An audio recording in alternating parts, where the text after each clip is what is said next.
So let me start sharing my screen. Okay, as probably some of you already know, today I'm going to talk about the endodontic essentials. What I meant actually by endodontic essentials is that something that we need to understand in this recent era of endodontic treatment. And I also would like to thank you to VDW for this opportunity.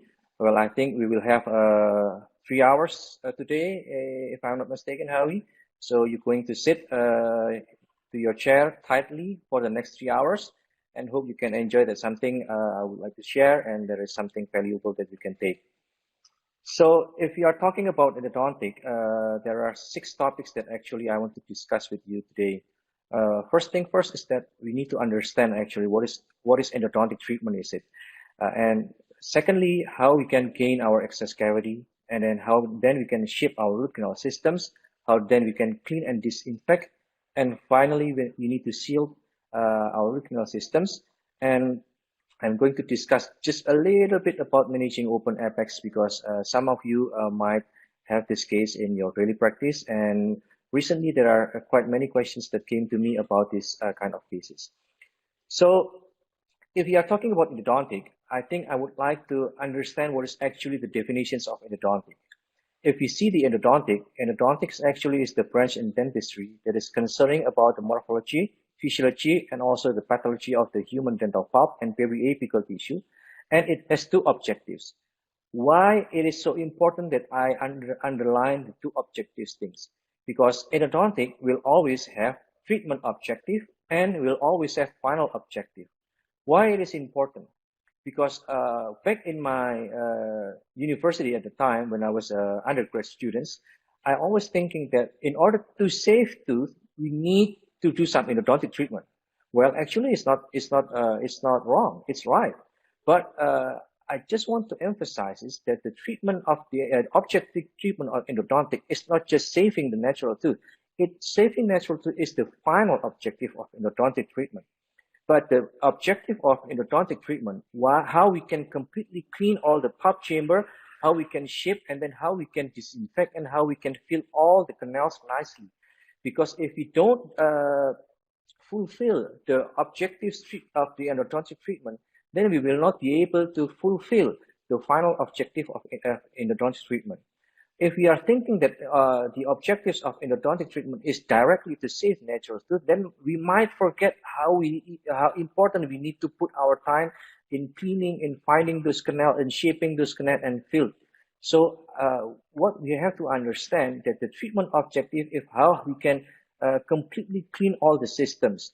Like you can see in these pictures, this case, how if we have this kind of case, the objective of endodontic treatment was not fulfilled here. So how can we save this natural tooth for a long period of time?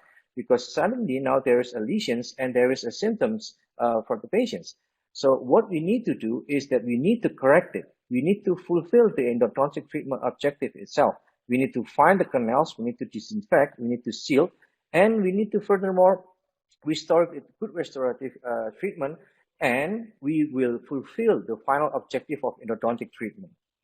So, for example, this is a fracture case, so typical, and how we need to save these tooth, of course, first things first, that we need to do some endodontic treatment in order to remove all the infected material that can be cause of problems in the next future. But it's not just that. We need to also complete with restorations, and we can have, let's say, 10 years follow-up, which is the tooth is still function there. It can be function normally. There is no symptoms whatsoever. So the final objective of endodontic treatment to save natural tooth has been completed. So this is important because if we don't understand what actually endodontic treatment and that it has 2 objectives, then we might taken wrongly about the understanding of endodontic treatment. And why we need endodontic treatment then? Usually if patients came to my clinic and they have pain, in my opinion, there are only 2 pain that that can come in our office. First thing, if the patients have a pulpitis or they have a periodontitis. So what is the definitions and what are actually the the same things from these two conditions. We know that pulpitis is in the inflammations of the dental pulp tissue because of there is bacteria exposures in the pulp area. And if we're dealing with the periodontitis, it means there is some inflammations of the periodontum caused by bacteria. So both conditions, either is it a pulpitis or is it a periodontitis, both are caused by bacteria. So why we need endodontic treatment? It's simple, because we need to remove bacteria. Because bacteria is the only problems of our endodontic failure of our endodontic problems. And we need to understand that the bacteria that live in our oral cavity, usually they are preferred to exist in the biofilm states. And in this stage, they are easy to evade our immune systems. And they can evade to our immune systems because we have some carious lesions. We have some leakage from our restorations, or sometimes crack or trauma. So there is a place for them to go inside our systems, then they are go inside, and then definitely when they are inside, they are become mature, and the community become complex, and they need more protein to survive. And at that time, they will seek some dentinal tubules. They need to seek some fluid and also from the dental pulp. And if they already exceed a very large number, then the pulp will be overwhelmed. Then it became necrotic.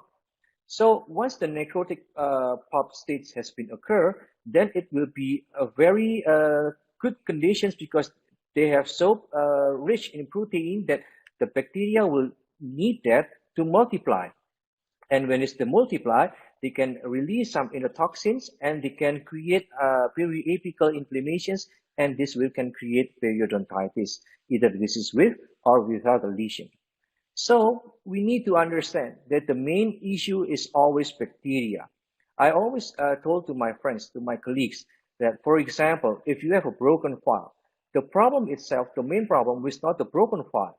The main problem, because there is a bacteria surrounding the broken file, so we cannot clean all the bacteria surrounding the broken file, and we cannot clean the bacteria from the level of the broken file until the apical regions. But the main issue is not the broken file. The main issue will always be the bacteria. As I previously mentioned to you before, the bacteria is always the cause. For example, in this case, you can see here there is some broken file outside the periapical area, and there is some lesion here. The problem is not the broken file. The main problem is always the bacteria inside these systems. If we try to clean all the bacteria, and if you can see here, although the broken file is there, but the lesions after 1 year is already getting healing.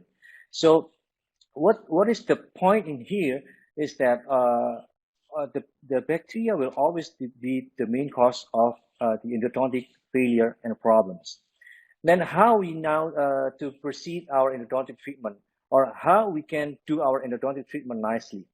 First, of course, we need to have a good access cavity, and then we continue with our shaping and cleaning, and we need to seal our root canal with obturations, and last but not least, how we do our final restorations. I want to emphasize on the final restorations. Why it is important? Because many of us think that final obturations will be the end of endodontic treatment, but it is not right, because when we are do some obturations, it means the treatment itself is not yet finished. Because if you don't do good restorations, then I think it will be useless. There is a research that conducted by Bivala and his team back in 2011 that has been written in International Endodontic Journal. He said that the tooth survival is evidence on endodontically treated teeth that we have been treated. It can be retained for many, many years. But when it comes to extractions, the restorative issue will always be the most recent of extractions rather than the endodontic problem. That's why what also been written by Marjorie in 2010, that patients are not well served if we success to do our endodontic treatment, but then the tooth it fails because of the restorative problems. And if we are seeing from the literature, we know that the restorative always 73% of the problems of extractions is because of the restorative issue. So therefore, also another research that I think this is quite large because it is involving more than 1.5 million endodontically treated teeth that said that good endo, if it is followed by the good restorations, then the survival rate has become 97%. So it is so obvious that if you don't do good final restorations, it means you don't have high numbers of survival. This case is quite interesting. I never see this much pin dentin. I don't know whether have you seen this kind of cases, but it is so surprising because the previous dentist put so many pin over there. So it is not a good one because the endodontic is not good and the restoration is also not good.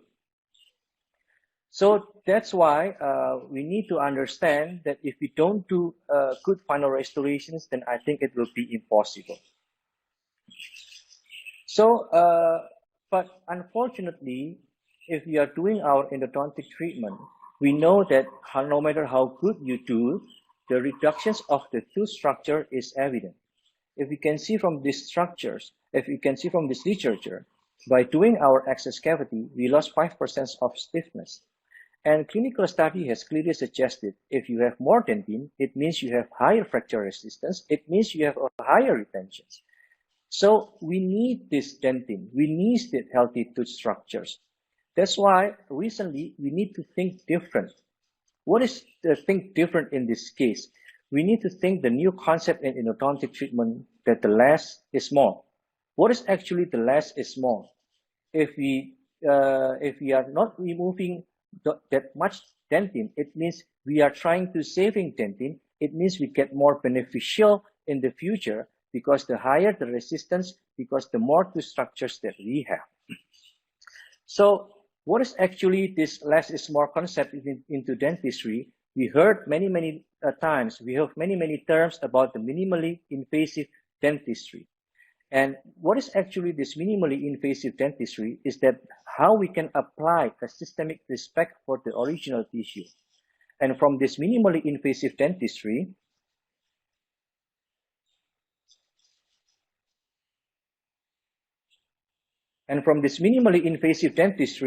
then we comes with the terms of minimally invasive endodontic. There is a good study, there is a good journal by Berkeley that what he meant by minimally invasive endodontic and what we need to understand about this minimally invasive endodontic is dentin preservations. So because nobody wants to do maximally invasive endodontic, so people will try to focus on minimally invasive endodontic. But what is actually this minimally invasive endodontic is that we need to preserve our dentin as much as practical. And saving tooth structure generally is the most important parameter for the long term of success. We have discussed this before. The more tooth structures we have, it means the more retention that we can gain. And the more retentions, it means the longer the term for this tooth to survive. So it means if we are seeing this less is more concept, minimally invasive endodontic, there is not much big difference with the regular concept of endodontic treatment. We still need to do our access cavity. We still need to shape our root canal. We need to definitely clean our root canal systems. And finally, we need to do some obturations. And therefore, if we are talking about less is more, then these four procedures, we need to try to preserve as many as possible, as many as practical tooth structures that we need to preserve.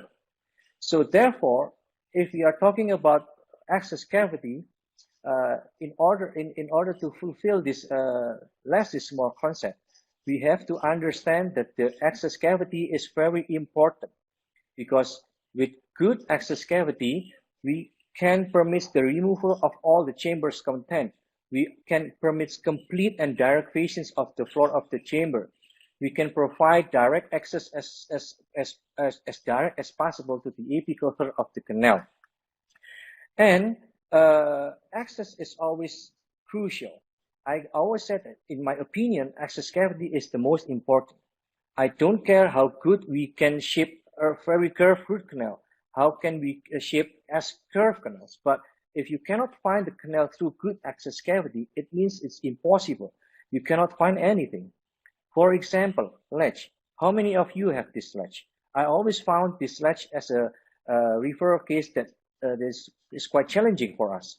And we know if there is a ledge, definitely there is a relationship between these ledge formations and the failure of endodontic treatment outcomes. I want to see this perspective. We know that if we are talking about ledges, the problem of the ledge is always because of instrumentations. As you can see, the etiology of the ledge from number 3 to number 7 usually is because of the instrumentations. But let's not forget, from the number 1 and the number 2, which is the main problem, was not the instrumentations. The main problem was always the access cavity, how we cannot extend our access cavity. It means we don't have enough sufficient volume. We don't have enough sufficient room for us to see to be able to control our instrumentations. So the problem of ledges may looks like error in our instrumentations, but actually before our instrumentations, we need to create our access cavity. And because the access cavity problems, we can create our instrumentations problem. So what is actually good access cavity then? What we need to achieve this good access cavity? Of course, we need straight line access, that's for sure. Number 2, with straight line access, we can improve our visibility. And we can achieve our good infection control because it can create a good flow of our irrigation protocol. And then we can improve our functionality. And last but not least, according to the minimally invasive endodontic, we need to preserve as much as practical to structure. We need to preserve our dentin. Straight line access is always be the basic. I always said straight line access up to date, in my opinion, is always a basic, because with this type of access, you can have easily identify all the anatomy inside. You can improve your visibility nicely. It means you don't have any problems about the visual, about the finding of the anatomy of the root canal. But the problem, according to Omar Ikram, back in 2009, as you can see here, after the caries removal, and then he followed by the access cavity, the number of the increasing of removing hard tooth tissue, it become higher. And what he can conclude with that research, that access cavity and the post-space preparations are the procedures that during root canal treatment cause the largest loss of hard tissue structures. So, but we cannot, it's impossible that we don't do access cavity. We must do access cavity. But we need to understand that by doing access cavity, we might destroy the hard tooth tissue with the largest number. So, in 2010, David Clark and John Academy has come up with what we can say a modern concept of access cavity. What is this modern concept of access cavity? And this concept from David Clark and John Academy has become as known as what we know as CK principle, Clark and Academy principle. And what they said that we need to maintain tooth structure as much as practical and not as much as possible, because it is important. And what is the meaning of as much as practical? That they said we need to preserve and protect the most important area, and they call it the pericervical dentin area. And why this pericervical dentin area is important? Because we know this pericervical dentin area, it is the area that can hold the maximum retentions of the tooth structures in order to avoid fractures or crack in the future. And pericervical dentin is always considered the most susceptible to fractures from the occlusal forces. But the questions came up, what is actually, or where is actually the pericervical dentin area? If we are seeing this, then the pericervical dentin area can be 4 millimeter above or can be 4 millimeter below the alveolar crest. So it means this 8 millimeters area, it is very crucial if we want to maintain our tooth structure or our healthy tooth structures in order to be able to increase our fracture resistance. Therefore, by maintaining this pericervical dentin area, then we try now to adapt this concept of minimally invasive, in which we try to do more conservative access. we try now to limit our access cavity. Although we need to create straight arm access cavity, but we try to limit the removal of more dentin tooth structure. And we know recently then we have many types of access cavity according to the concept of minimally invasive or less is more. We know about the conservative access cavity, and then we also know about the truss access, and then finally we also know about the ninja access, which is a very tiny hole, or we can call it the ultra conservative access. Let's see first about this each type of access cavity. The main concern about this three type of access cavity or conservative access cavity, it is really have some advantages, clinical or biomechanical advantages that we should then apply to our procedures in creating our endodontic access cavity. This paper, I think all of you know this paper. It's very basic and it's very common. Many people use this paper to justify how we need to have a conservative access cavity. There's a paper by Krishan back in 2014 that they do some research about the traditional and conservative access cavity and their fracture resistance to those type of access cavity. And as you can see this, actually the significant numbers is only happened in the molars group. As you can see here in the incisors, yes, although the numbers is different, but it's not so that significance. The load at fractures for the incisor in traditional, it is 1,305 Newton. And if we are doing conservative, it's yes, they have better, but not that significant. The significance will always be in the control. But let's not forget, if you can see here, the conservative in molars, it means that the traditional has a fractures of 641.7 Newton. That's a pretty high numbers. And if we are replicating our occlusal forces, our chewing activity, usually we are not chew that hard, because if we chew, usually it happens in cycle. So there is an interesting paper in 2016 that they are trying to replicate our biting forces. They put some 18 extracted maxillary molars and they divide it into two groups. Number one is the contracted cavities, and number two is the traditional cavities. And they both shape the canals using the V taper from SSY, and they put some restorations composite, because if you see from the previous research that been done by Krishan, the load test in this research was not put any restorations. So it means, I think it is almost impossible, because I think all of us, after you finish your endodontic treatment, you will follow with your restorations. So in this research that done in 2016, now they put some bonded composite as their final restorations, and they try to do it a cycle now. Now it is replicating our biting forces, and they cycle between 50 to 150 Newton. So it is roughly about 5 to 15 kilograms. And what is the result?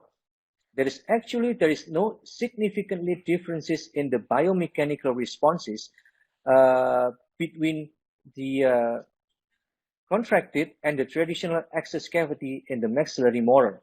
So it means that whatever you do with your access cavity, actually there is not that much different. And we need to understand, if you try to do some conservative access cavity from this journal, you don't have any also that much benefit rather than saving tooth structures, because we need to understand there's also the high chance of miscanal. And why there is a possibility of high chance of miscanal? Because if you do contracted access, you may have less visibility to your root canal anatomy. And if you don't have that much visibility, so I think it will be dangerous, because you cannot see all the possibility of the variations of the root canal anatomy. And not to mention, if you are doing conservative access cavity, it is also increasing the difficulty level of our instrumentations. And this is important because nowadays there is a trend that I follow more in social media. And what is actually this trend? They try to do smaller access cavity in order just to make looks good on the social media. I need to emphasize it because we need to be careful. You may do conservative access cavity, but you need to remember there is some consequences on that. Because if we have that much benefit, then we can do it. But if the benefit is not that beneficial, don't try to limit your access cavity just in order to have looks good on the pictures. And now how about ninja access? Ninja access actually is like a tiny hole on the tooth that sometimes people just create a hole and put some instrumentation in there. What is a good paper about this ninja access from Nick Grandi and Gianluca Protino and also his team in Journal of Endodontic? We need to believe that the traditional endodontic access cavity showed lower fracture stress. Okay, I agree with that because traditional access cavity remove more tooth structures comparing to the conservative. But the conservative and the ninja or the ultra conservative, they did not increase fracture strength compared to conservative. So by limiting our traditional access cavity just into conservative access cavity is enough. We don't need to do ninja access because we definitely have a visibility is very low. And I don't know if you are high skilled clinician, I think you might be able to do in a perfect way. But there is not something that regularly we can do or we can use as a daily type or our access cavity. And also recently we also see truth access. Truth access, what is actually the basic reason about truth access? In truth access, we don't remove completely the dentinal bridge because they said if we maintain the dentinal bridge, it means it can increase the retentions of this tooth. But as I previously stated, also from the previous journal, the smaller the access cavity, the higher the difficulty level that we will gain. As you can see here, by doing truth access, and this is the traditional, you can see the instrumentations that we do in our root canal is very limited. If you don't do it carefully, you might have a fracture here because there is more coronal interference in the truth access comparing to coronal interference in the traditional access cavity. So actually, is it really that good? Well, I have to say that in order to following the less is more concept, the minimally invasive endodontic, I agree that we now need to limit our access cavity. We need to make it smaller or we need to make it more conservative. But once again, access is always a dynamic process. So first, if we do our small access cavity, and with this small access cavity, we can have our vision, we can do easily our scouting, and we can manage our glide path, then it's fine. You can do your shaping, and it means you are okay.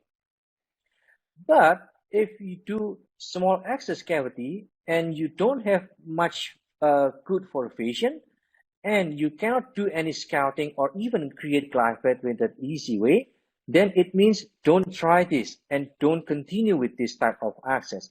We need to create a bigger access cavity. So the point is not just make just small, but the point is here because access cavity is the entrance to do the next procedure, the next step of our endodontic treatment. If we don't get all the beneficial that we need for vision, for scouting, for glide path, for shaping, then I think it is useless we try to maintain small access cavity. But of course, smaller access cavity or minimally invasive access cavity now is our priority, but not to be trapped by the concept that we have to make it as small as possible. We need to make it as small as practical.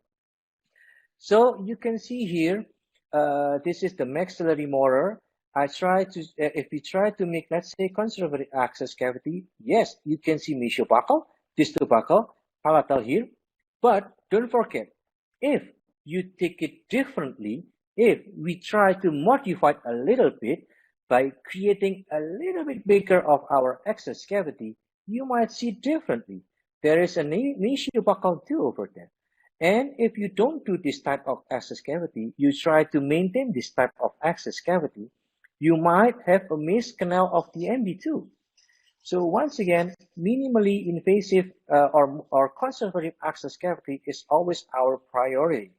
But once again, it is a dynamic concept. So if you cannot have it with this smaller access cavity, it means we need to increase it. We need to make it bigger. So because if we are trying to make it bigger, we will have more beneficial. We can finish our treatment objective of endodontic treatment, which is clean all the systems entirely and then seal all the systems. So I want us now to just think about conservative access cavity as our priority, but not as small as possible, but as small as practical. And if we're still talking about the access cavity, there were some important messages that I would like to share with you. There are 4 important things that we need to underline if we want to create our access cavity. First is, how about the caries? Second, where is the entry point should we start? And usually the chamber depth is always a problem. And last but not least, how we can create our outline. I want to discuss about first things, which is the caries. Remember, before we entry into our root canal systems, all the caries must be free. And how how if the caries is not clean? So it means you cannot start your endodontic treatment, because caries is always contain some bacteria, and our intention is to clean bacteria inside the root canal systems. So how can you clean your root canal systems if the entrance is still full of bacteria? So that's why we need to clean all the caries before we create our access cavity. And second, how about the entry point? If possible, I always say in any cases, if you can see the central fossa, I will say always start from the central fossa. But there is, of course, there is sometimes conditions that we cannot do that, because maybe the caries was already so huge that the central fossa has destroyed. But as long as you can see the central fossa, always try to start from the central fossa. How about also in the interior teeth? In the anterior teeth, try to start it in the middle of the palatal surface, and don't forget to respect the cingulum and the incisal edge. Now, third things is about the chamber depth. There is the differentiations between the interior and the posterior tooth about the chamber depth. Why is this important? Because the interior, as we know by the evidence or by the study, they said the interior has a differences between the posterior, because the cemento-enamel junctions that usually represent the sealing of the pulp chambers in the posterior, it will not happen in the interior. And usually the level in the interior, we note that the top of the sealing of the pulp chamber actually was more occlusal to the cemento-enamel junctions. So if you can see, this is the line of the cemento-enamel junctions. The roof is not in here like the posterior. The roof is a little bit more occlusal through this line. And then this is the roof. So we need to understand the differences between the anterior and the posterior. And usually the target area, according to this journal, we need to take line from this B line. B line is the cemento-enamel junctions from the labial to the palatal, and this is the A line. And take the midpoint in the B sections, and you take the midpoint in the A sections, and this is usually the C line. This is usually the depth of the entrance of the pulp chamber of the interior teeth. And how about the posterior? Posterior, in my opinion, is a little bit easier to judge what is the positions of the pulp chamber. Many journals say that if we draw the line from the cemento enamel junctions, usually this is the line that match with the floor or with the roof of the pulp chamber.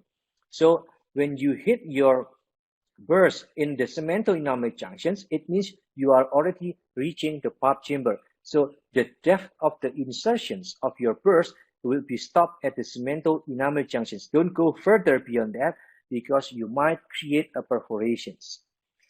And last things is the outline, because I still see many cases that came to my office that the outline of the access cavity was wrong. Sometimes I can see a round outline access cavity in a mandibular molar or sometimes in a maxillary molar. Because if you don't create good outline, it means you also have bad visibility of your endodontic treatment. So for example, if we are draw the line from the mandibular molar, always take a midline from the buccal to lingual in this groove, and then you take also 1 or 2 millimeter from the mesial line, and this is the area that we should create our access cavity in the mandibular molar. And when you take a burr to create outline, we need to take from the mesiobuccal to the mesiolingual, and then to the mesiolingual and the distal, and then from the distal take it to the mesiobuccal until we create some outline that we need to create in our endodontic treatment. As you can see here, and this is the outline for the mandibular molar. It is what I can say, this is the conservative access cavity, but we need to understand the importance. Although we create a conservative access cavity, we still can see how we can maintain our pericervical dentin in this area, but we still have a good visibility. We still have gain control until the apical area without any much coronal interference. I can still put my K-file directly into the apical foramen without any much coronal interference at the top, in which we can say we try to maintain as much as practical tooth structure, but not forgetting the essence of access cavity, in which we need to gain control of the endodontic root canal systems underneath it. And this outline, it means by we need to enlarge our outline because it is so necessary. How about this? If you see this, you try to make it minimally access cavity, but you don't create enough enlargement, then you will have some coronal interference in here, and it will be easily to create latch at the apical area. So enlargement is always important. Usually I suggest us to do enlargement either with a safe-ended burr, or you can do if you are already a good skilled clinician, then also you can use your just regular diamond burr to do some enlargement and create a good outline access cavity. So we should start from our penetrations. Of course, we need to use our round burr to create our penetrations, starting from the entry point that we have discussed before. After we're reaching the pulp chamber, don't forget this is the midpoint of the line A. This is the midpoint of the line B. If you take this is the depth of the pulp chamber, and then after you do some penetrations, we need to create enlargement to create an access outline form and have a good flow in order to reach the working length or the apical area.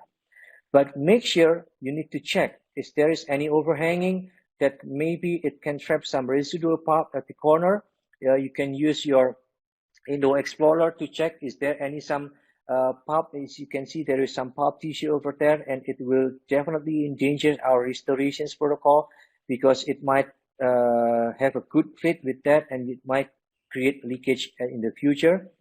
And usually my favorite is to do some refinement. But if you want to use refinement, if you want to do refinement, don't use with the high-speed burst.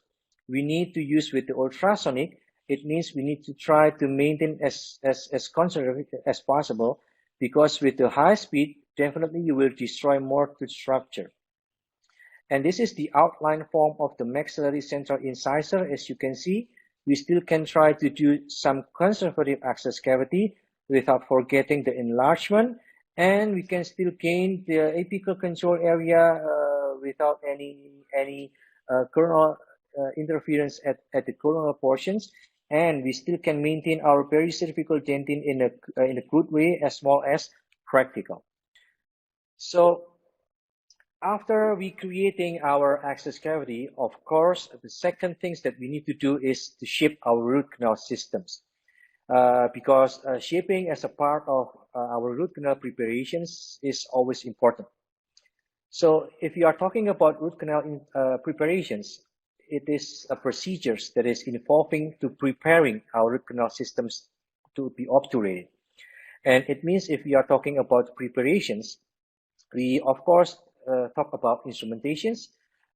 In these instrumentations, we need to create some volume in order the volume to can cope with our irrigation protocol. In this case, the mainly is sodium hypochlorite, and then how we can activate this sodium hypochlorite in order to clean and digest all the tissue inside of the root canal systems. I just want to share, I think all of you know this concept of shaping that has been introduction by Herbert Schilder back in 1960. I think it is a revolutionary because back in 1960, Schilder's already think about a concept that we apply up to date about how we need to design our objective of shaping, how we should create our tapering instrumentations, how we should create a funnel shape from the access cavity to the apex, how the cross-sectional diameter should be narrower every point apically, how we can do our instrumentations, our preparations with following the flow of the original shapes of the root canal, and how we should maintain our apical foramen in its position. And the final step is the most important, that how we should keep our apical foramen as small as practical. Once again, this is almost the same with the access cavity, how we should maintain it as small as practical and not as small as possible. Schilder also understand about this. That's why he didn't say we should maintain apical foramen as small as possible or as small as number 20 or 25 or 30 or 35, because every case is different. That's why we need to think about as small as practical all the time. I just want to take us just a brief history about instrumentations.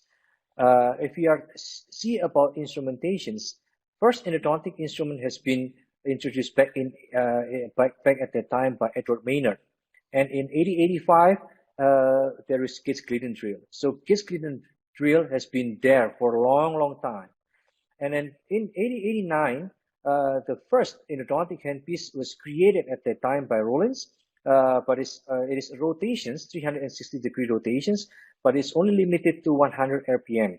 And at that time, it is to avoid fractures of the instruments. And then this continue in 1928. There is a contra-angle by W&H. Also in 1964, Micromeca has come up with the Giromatic. I think some of you know maybe about the Giromatic.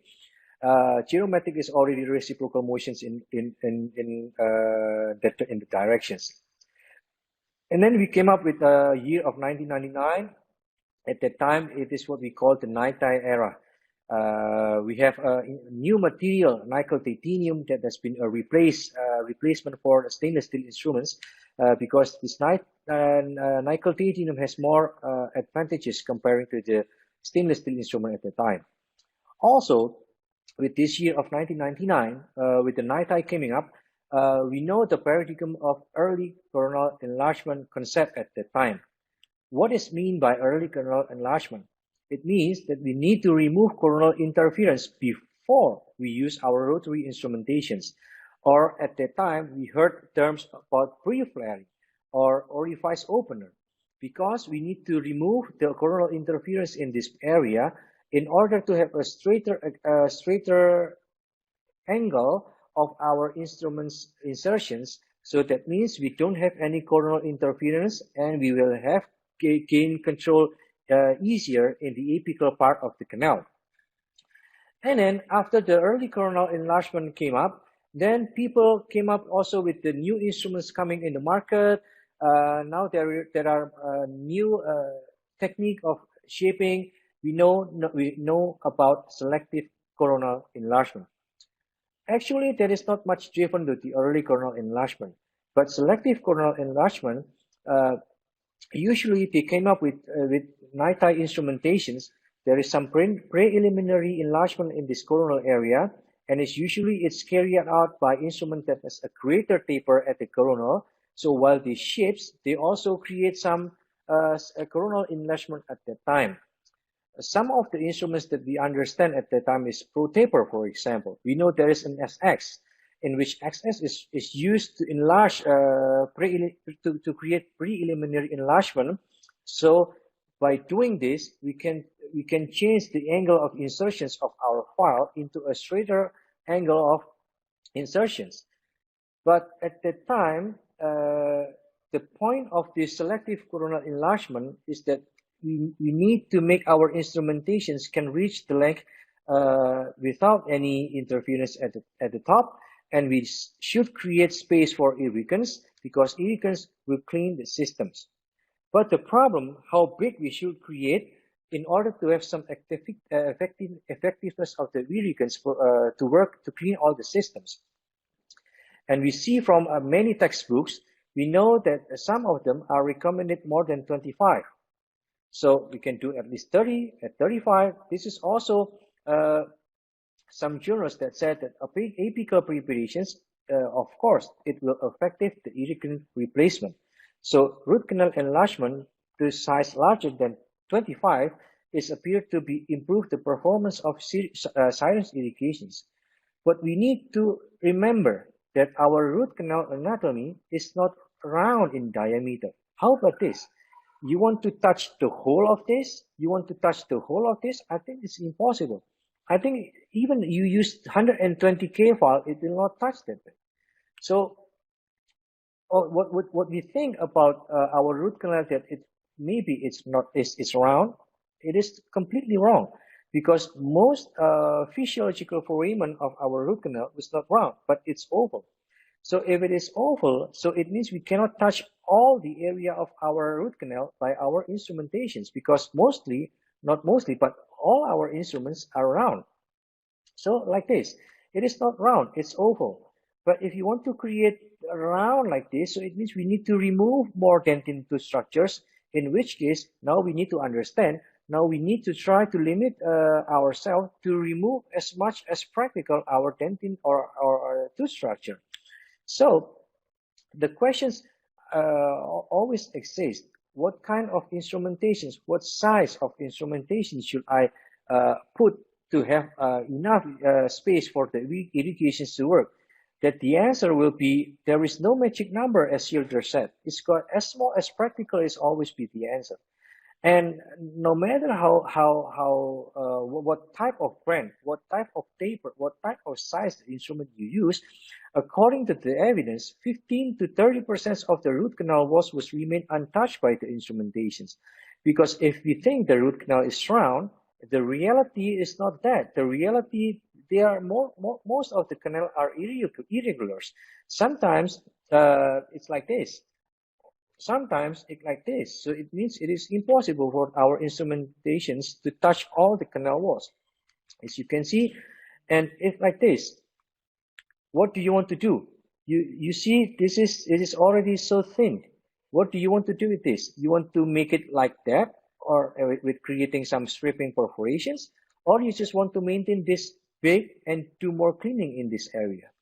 Because the problem, the root canal is not round. It is more likely it is oval. And even there is a journal that has been put in 1956 that the poorer long-term result prognosis happens with the larger apical preparations.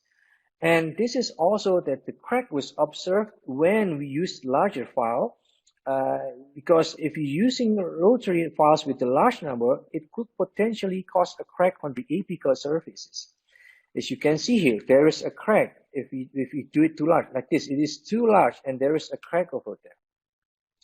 This is a case, when you see this case, when you think this is only some regular apical lesions, no, this is not just a lesion. This is caused by a crack. A vertical root crack, which is this two, is cannot be saved anymore. We need to do some extractions. And why this has happened? It could be because we put too much pressure. We put too large numbers of files to do some instrumentations. This is also a paper by Saipati back in 2018 that increasing the tapering of root canal preparations can detrimentally affect the tooth fracture resistance. As you can see, the bigger the taper, it will create a possibility of higher chance of crack in the root area. So in order to to fulfill the less is more concept, that now we need to think about that differently. So instrumentations definitely need to meet the challenges. It needs to design to preserve structural strength. It's also to provide us with good flexibility and efficiency, and it should be comfortable for use. It should be smooth, effortless, and simple to use. So therefore, nowadays, we know about the simultaneously technique. What it means by the simultaneously technique, we don't need to use larger numbers of files to create a smooth transitions of tapering of the taper shapings. We can use our small instruments first, but at the same time, we can create enough room to remove coronal interferences to allow bigger instruments to go and advance into the apical area. Because with the smaller files, not the larger files, we can leave the tip freely during rotations without any interference at the coronal part. And also, in order to provide us with a good flexibility, we now have more advantages by having new metallurgy. As you all know, we now have a cold night time, and also we now have a blue night time. So I'm going to introduce you with the VDW rotate. Some of you might say this is the new M2. Well, actually no, because it's different in material, it's slightly different in design and also in sizing. But one thing for sure now, it's made from the blue night-tie wire. What I also like about the VDW rotate, because it now has a shorter shank, it's 11 millimeter in handle, because the shorter shank allow us to gain more space when we are dealing with the, let's say, posterior, let's say, maxillary second molar on the left side, which is, it is sometimes we need to gain, and 1 millimeter more space, it means a whole lot difference. And it's also have a new, it's almost have a similar S-cross sections with the more adaptive design. And now we don't have anymore the 1004. Now we go with the 1504 as the glide path creations, and we can continue with the 2005, not the 2006 like we have in M2, which is smaller in taper to preserve more dentin to structures. And then now we have options of 2506 or the 2504. 2504 is something that I really admire or I really like the most, because we can gain the 25 at the apical with the size, with the tip size, but we can still maintain the smaller taper in order to preserve more dentin tooth structures. But since it's still 4% taper, we still can gain some efficiency of our irrigations to work up to the apical area. So once again, this is the VDW rotate. Usually you start with the 1504, continue with 2005, and then you can continue with 2506, or if it is, like say, a narrow or curved canals, you can continue with the 2504 before 2506. So the same things also happens with all the other instruments technique. We need to create adequate access cavity and scout first using the 10K file just to make sure it's there, and make sure you already create your working length by using your apex locator. And remember, always start your rotary instrument with the full fluid canal, because it can helps our rotary instruments to work better. So first we need to create glide path using the 1504 into the working length. Don't forget, just smoothly, gentle smooth using it. Do not push. You can use a light brushing motions to create a coronal enlargement to remove more coronal interference. Don't forget to do some irrigations, and you can continue with the 2005, and then you can continue with the 2506 for the majority of the case. But for the highly curved canals, or maybe it's very narrow, then you can continue with 2504 rather than the 2506. So this is the case that I starting to use with the VDW rotate. As you can see, this is the mandibular first molar. So I started with the 1504. You can see smoothly insert your files. Do not push, because rotations keeps us easier to go to progress apically. And I also don't use my extirpation needle anymore. I don't use my barb broach because it is very dangerous. As you can see here, rotary instruments can easily extirpate your pulp. So you don't need to use more barb broach because it can cut dentin and it will create problems. Don't forget always full fluid canal, and continue with the 2005. You can see smoothly. It is very comfortable to use. It is very smoothly. You don't need to push. You can do a little bit light brush to create more coronal enlargement. Don't forget to flush, to irrigate. Once again, always full fluid canal. And now you can continue with 2506. Since this is a distal canal, it is quite big. I don't need to use my 2504. So from 2005, I can directly jump into 2506. So if some of you have been used with the M2, because I used to be an M2 user for many years. We need at that time 4 instruments. With this VDW rotate, you only need 3 instruments to finish a complete shapings of your root canal. And after that, don't forget to just activate your irrigants. In this case, I'm going to use my eddy as my sonic activations to clean all the systems, to activate my sodium hypochlorite. And then after that, this is the final shape of the mesiobuccal, mesiolingual, and distal buccal. And then this is after the obturations. As you can see, it can maintain the curvature is quite nice. There is not much change. The flow of the original flow can be followed nicely without any irregularities. So if we are talking about the instrumentations in this less is more concept, Schilder already mentioned back in 1960 that he said, keep your apical diameter as small as practical. Not as small as possible, but as small as practical. So once again, if we are talking about shaping, the same things if we are talking about the less is more concept with the access cavity, that the shaping is also a dynamic concept. We need to remember that shaping is to create volume, because shaping is not to clean your canal. Irrigant will work to clean your canal, but shaping will work to create volume for the irrigants to flow into the length of the canal to do some cleaning.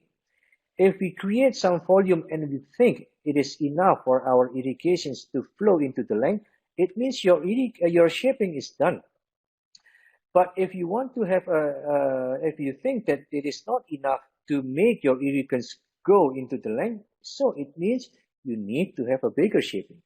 But of course, we need to think that small shaping, if it is already enough, then you don't need to make it bigger, because we want to create less dentin removal.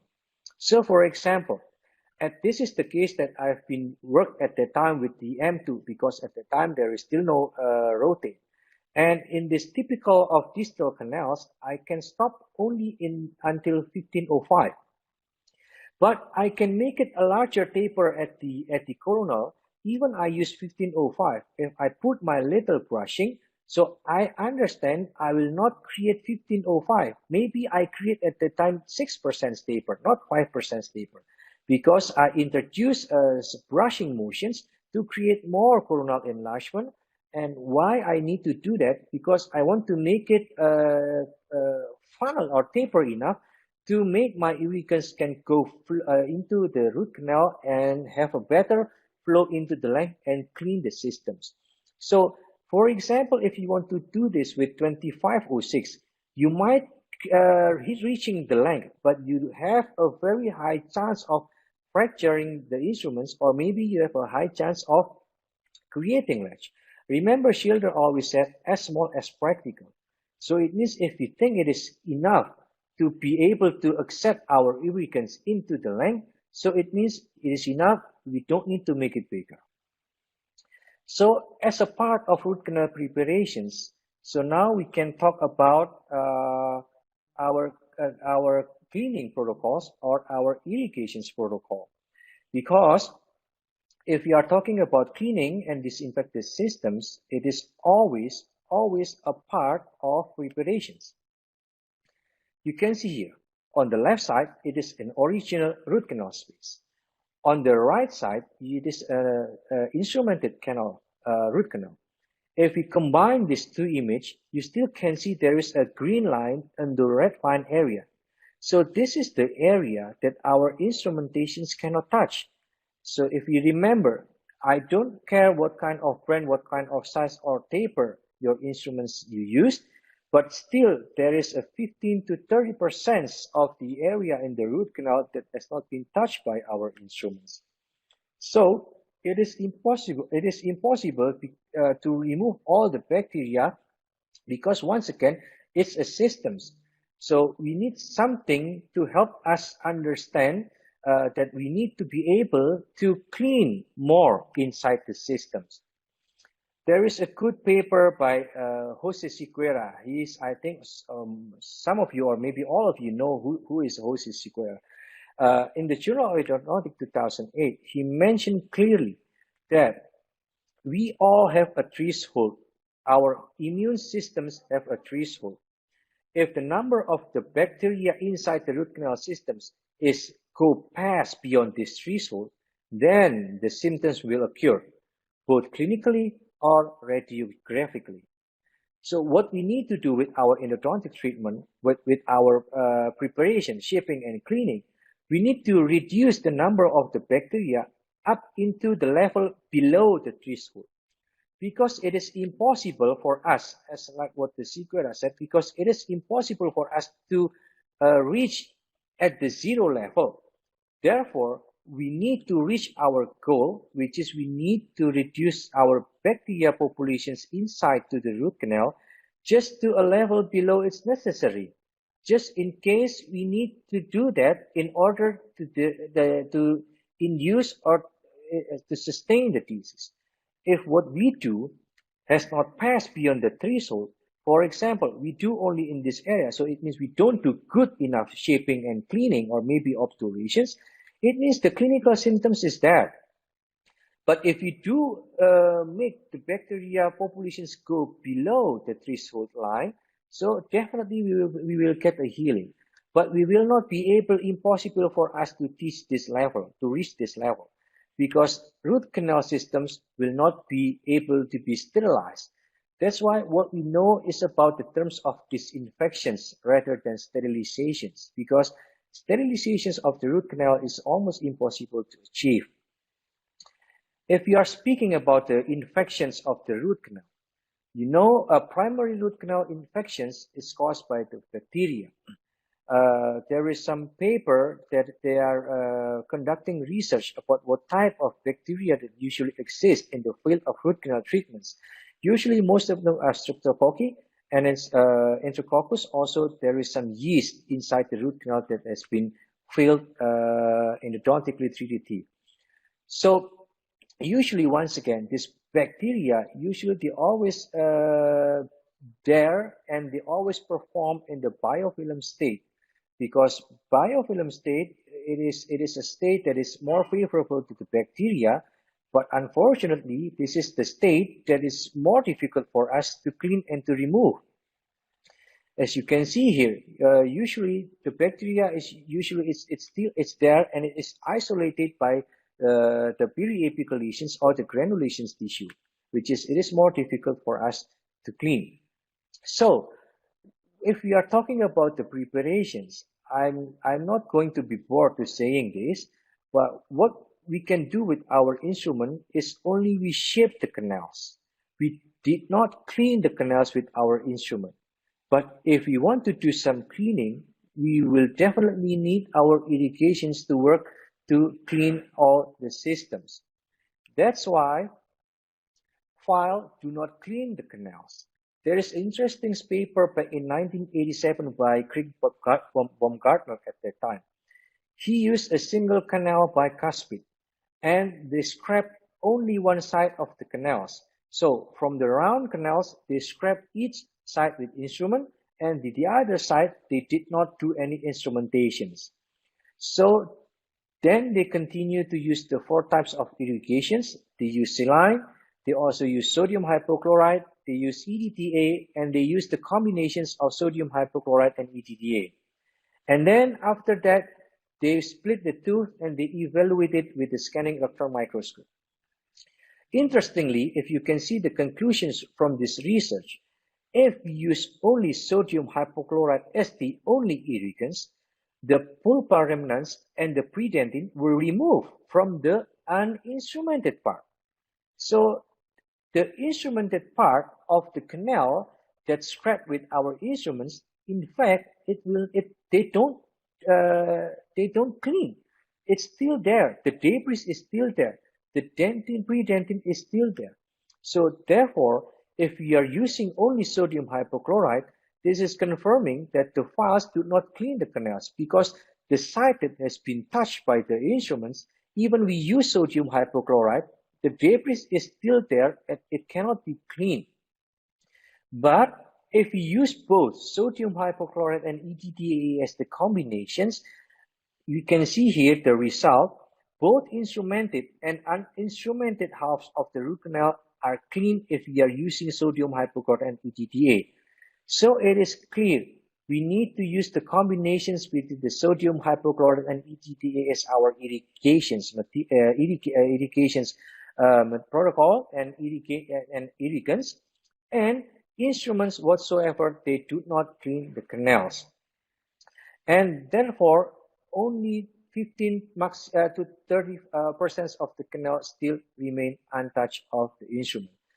For example, like this, what you think we can do with instruments, we cannot clean this area. You can say this is 2506. We can touch this if we do it, let's say 3005, or maybe you can do it with 2508. No, it will not touch this area because there is some restrictions in this area. It makes the instruments here will not touch in this area. It's only touch in this area. So it means this area has never been touched by our instruments. So the one who touched that and the one who cleans that will always be our irrigations protocol. So what is the principle of our irrigations? First, we need to choose what kind of needle size that we should choose or we should use in order to fulfill our size of preparations of the root canal. In 1983, Chow has made some research that if we do our instrumentations of our canal using size 15, it is impossible. There are no needle that can reach this size of the canal up to the working length. But if we create our size, even it is 20 or 25 or maybe 30, it is enough. We can use our 30G of irrigations needle to reach the apex. So once again, what Schilder said, as small as practical, I think once again it's matched with this research. Even you do 20 or 30, it doesn't create that much difference. We still can use our 30G irrigations needle to reach the apex. So in that case, maybe I will stop only in 20 or maybe in 25. I don't need to destroy or I don't need to remove more dentin to maintain more dentin to structure. So this paper has taught us that for sure you don't need to use 25 or maybe 23 or maybe 28. So the number that we need to stick with the irrigations needle is our 30G irrigations needle. And that is always important because once again, this is also the journal in 2005 that they are conducting a research using the bioluminescence bacterial count.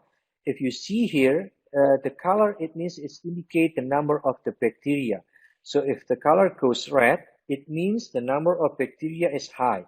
So if the color is blue, it means the number of the bacteria is low. And they divided the group into two groups. Group number one, if they insert their irrigation needle up to 1 millimeter from the working length. And the group number two, how if they insert their irrigation needle 5 millimeter from the working length. And then from these two groups, they divided into four subgroups. Group A, in which the canal, the tooth as a control group, it means there is no bacteria. And the second subgroup, which is the group B, it is a tooth that they try to grow bacteria after culturing. As you can see here, the color is so red. It means the bacteria count is high. It means all the bacteria is there. And the subgroup C, when they do some irrigations with 3 millimeter irrigations and they are using 20 Hg at that time, this is the 1 millimeter from the working length, and this is the 5 millimeter from the working length. So what you can see from these two images, that the closer you get to the apex, the better the cleaning we can get into our root canal systems. And this is the subgroups 4, which is the subgroups D. If we are using 6 millimeter irrigations with 20 Hg irrigating needle, and this is 1 millimeter from the working length, and this is the 5 millimeter from the working length. Once again, you can see that the number of the bacterial count is less, significantly less in the group of 1 millimeter from the working length comparing with the group of 5 millimeter from the working length. But not just the length, it is important. You can see here, actually, it is the number of volume of our irrigants is also important. By adding more volume from 3 millimeter to the 6 millimeter, in the same group, we will have the lower number of bacterial count inside the root canal systems. So I'm going to introduce you the Irriflex. Irriflex is the new irrigation needle that I am now trying to use, and now I'm regularly use this as my irrigation needle. And you can also use this irrigation needle because it is so good. It is 30G in sizes, but it has a 4% taper. It has a two-side vented, and most importantly, it makes from the soft polypropylene, which is a plastic. That's why it is so flexible. And they can create some bilateral forces into the canal to create more shear stress forces. And trust me, it is so effortless. But what I can give you as a hint, if you use this type of irrigation needle or if you use Irriflexes, remember to dispense your irrigants outside your root canal systems. So do not dispense the irrigants while the needle inside the root canal systems, because it will easily to clog on the tip, and you cannot have a smooth irrigation flow of the needle. As you can see here, when I use Irriflex, because it's so smooth, it is easily to reach the working length without any pressure, and it's dentin friendly because it will not touch the dentin comparing to the metal irrigation needle, and it's very easily adapt, and it's very you can insert it as close as to the apex, and is so effortless. Then you might have it enjoy with you when you're using this irrigation needle. And what is so also important about cleaning our root canal systems? As we all know that our tooth is close into the bone socket. So when it close into the bone socket, our root canal systems will work as it is a closed end channel, or we can say a closed system. It is not an open systems. Open system is like the one you can see here. It is an open systems. What I mean by open systems, there is no closing here. So when you irrigate, your irrigants can go pass through that exit area because it's not a closed system. But it is different with our root canal. Since it is inside the bone socket, so it will react like a closed end channel or a closed systems. So when we use our sodium hypochlorite as our mainly irrigation solutions to dissolve tissues and kill bacteria, when the sodium hypochlorite contact with the tissue, it will digest the tissue and it will evaporate some oxygen. And when this happens, usually, sometimes we might have what we know as a vapor lock or what also we know as a bubble trap. So there is a bubble inside there.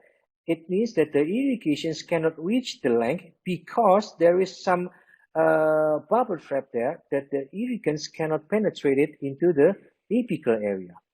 This is quite important because, for example, I try to close this block with some composite so it will react as a closed system, and I'm going to use my irrigation 30G made from metal.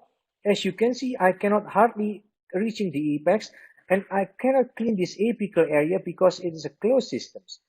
But if I use Irriflex, since it's easily to catching up the apex, you can see it is easy to remove the debris into the apical area, even though it is still a closed system. So that's why it is quite important for us to understand that the depth of our irrigation needle, the size of our irrigation needle, it is also important and is also crucial because it will decide the efficiencies of our irrigation protocol. And we need to understand the bottom line of our objective of our irrigations, and that we need to dissolve any organic and or inorganic tissue, because if we left some tissue there, it will become nutrition for the bacteria to grow, because bacteria need the protein that they can get from the tissues that we left behind inside our root canal systems. Therefore, sodium hypochlorite by chance is the only material that can digest, that can kill bacteria, that can solve tissue. This is the journal that has been researched about many irrigation solutions, from the sodium hypochlorite, from the chlorhexidine, hydrogen peroxide, peracetic acid, and also citric acid. And what they can say, none of the solutions except sodium hypochlorite that have any substantial capacity to dissolve any tissue. So therefore, we need to consider that sodium hypochlorite is a must-use irrigation solutions for our irrigation protocol for the endodontic treatment.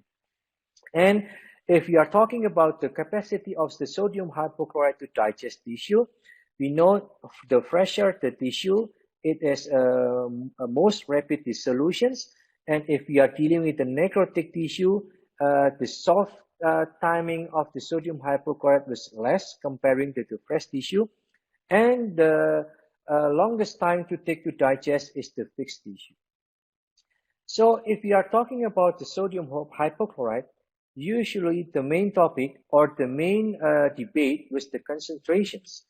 I always said concentrations is also important. And we know for sure, if we are talking about the concentrations of this sodium hypochlorite, the higher the concentrations, the better it is. As you can see here, if you use only 1% of sodium hypochlorite, they need to contact for 20 minutes to be able to kill all the faecalis inside the root canal systems.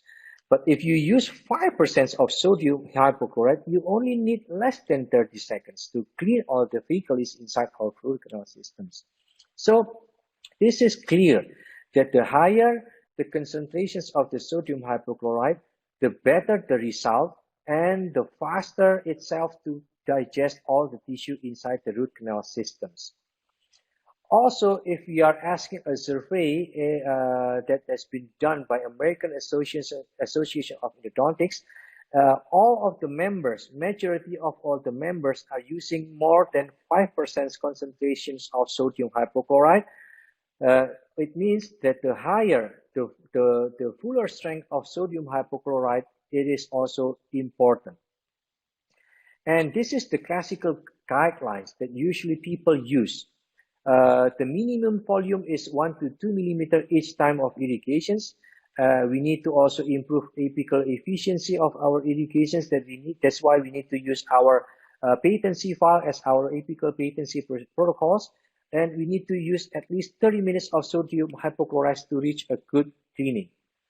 This is also has been done that 30 minutes of sodium hypochlorite are necessary. But once again, do we really need to spend our time like this long to achieve complete or to achieve predictable cleaning protocols? Therefore, we need to understand, even this journal, they're just not suggesting 30 minutes, but they are suggesting 40 minutes. So what we will do with 40 minutes, it's not it's a short time. 40 minutes is a long time. So you just want to sit there for 40 minutes and with the sodium hypochlorite works and digest, and your patients open their mouth for 40 minutes for nothing. This is important. Why? Because time also works together with the volume in order to have efficiency of our irrigation solutions. But what I want to highlight, it is very nice research from the Marcus Hapasalo and his team, that they did a research for 1 day old biofilms and 3 weeks old biofilms, and they used sterile chlorhexidine, sodium hypochlorite 2 and 6%, and they put exposure time of 3 minutes, 10 minutes, and 30 minutes. For sure, the answer was clear. 6% was the most effective. So as I mentioned you before about the concentrations, the higher the concentrations, the better it is. So I am suggesting you to use the higher concentrations of sodium hypochlorite. I'm using 5.25%, but if sometimes I can buy the 6% sodium hypochlorite, because there is not much factory that sold 6% sodium hypochlorite for irrigations of endodontic. But if there is 6%, then definitely I will use my 6%. But not just the concentrations that I found it interesting in this paper. As you can see here, if we are using 6% of sodium hypochlorite, for 3 minutes exposure, they can kill 54% of bacteria. If we put 10 minutes, it can kill 75% of bacteria. If we put 30 minutes, like we know from the previous journal of the previous research, we can kill 80%, which is a higher number comparing to 3 minutes. But let's not think some conclusions easily. If we want to divide it, for the first 3 minutes, they can kill 54%. So it means for the 0 to 3 minutes, our sodium hypochlorite can kill and digest 80% per minute. But from 3 to 10 minutes, it is only 3% per minute. And for 10 to 30 minutes, it's only 0.25% per minute. So it means it is not depend on how long you put your sodium hypochlorite, but it is also depends on how frequent we exchange and refresh our sodium hypochlorite. For example, if I change and refresh my sodium hypochlorite for each minute, so 1 minute I change into the fresh one, 1 minute I change into the fresh one, which is 80% per minute, we don't need 10 minutes to clean all the bacteria. So it means time is important, I agree with that, but not just the timing, but also the concentrations of the sodium hypochlorite, the volume of the sodium hypochlorite, but most of all, how frequent we exchange and how frequent we refresh our irrigations of sodium hypochlorite inside the canal. And last but not least, what also can be applied to improve the efficiency of the sodium hypochlorite, of course, is some activations. Activation has been known widely and has been accepted widely. It is also important to increase the efficiency of the sodium hypochlorite. Like what we can see in this journal in 2010, we know that the effect of activations on the tissue solvent was the greater than the temperature. And if you do continuously agitate your sodium hypochlorite inside the canal, it will result the fastest tissue dissolutions inside the canal. So it means agitations or activations is one of the methods that we must use and apply for our sodium hypochlorite so they can work better inside the canal. So how we can do our activations?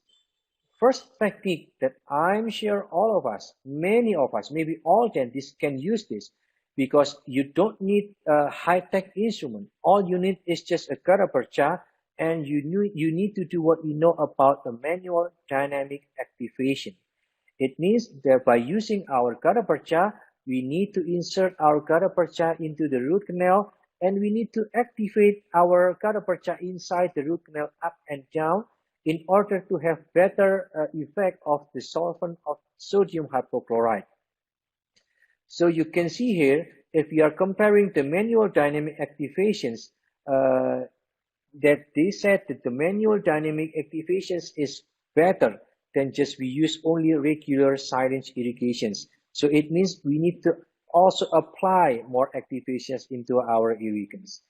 As you can see, if I put my gutta percha, you can see directly by doing it up and down, by activating our gutta percha inside the root canal, you can have lateral pressures into the accessories canal. So these irrigants can clean all the systems. By doing this, they will press inside all the anastomosis, all the isthmuses, all the accessories if they are existed in our root canal systems.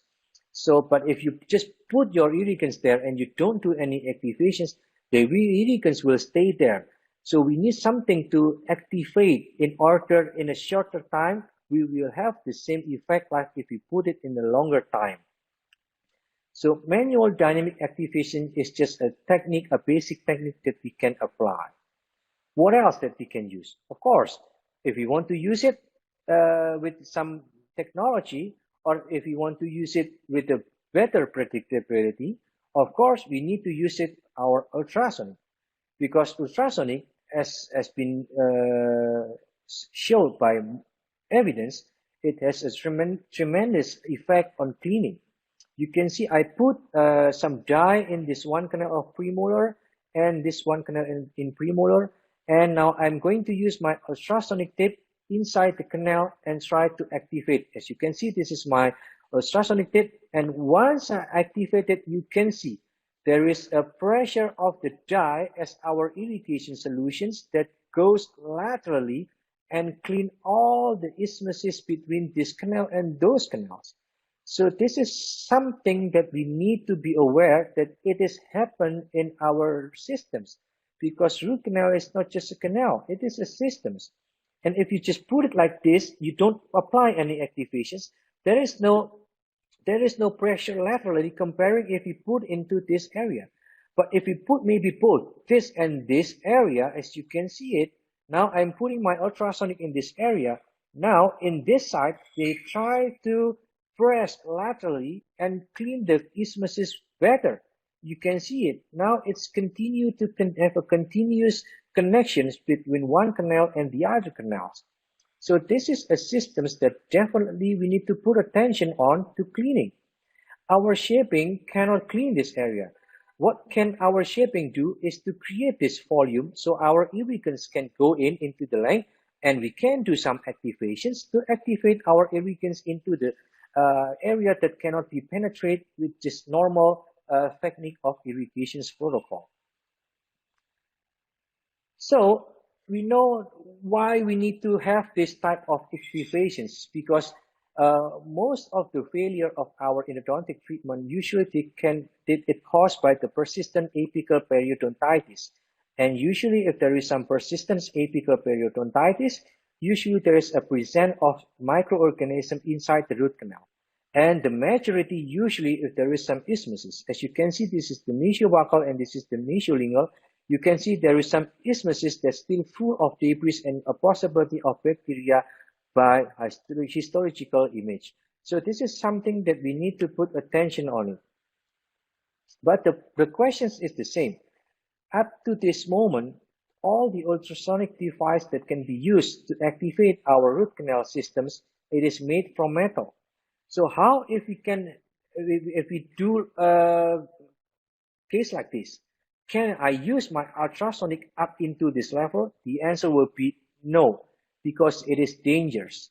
Because once you put it into the curved canals and the ultrasonic tip has been blocked, it means although you can feel the vibrations, but actually there is zero vibrations at the tip, because once you once you block in the middle of the tip, then definitely the vibrations is not there anymore at the tip.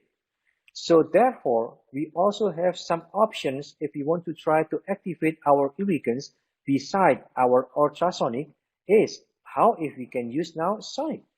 Because since it's sonic, we can use it with non-metal tip. We can use some plastic or polypropylene tip, which is also smooth and flexible. Like you can see in this tip, it is eddy. Eddy is a sonic, but has a frequency of 6,000 hertz. So it is way higher comparing to the Endo activator.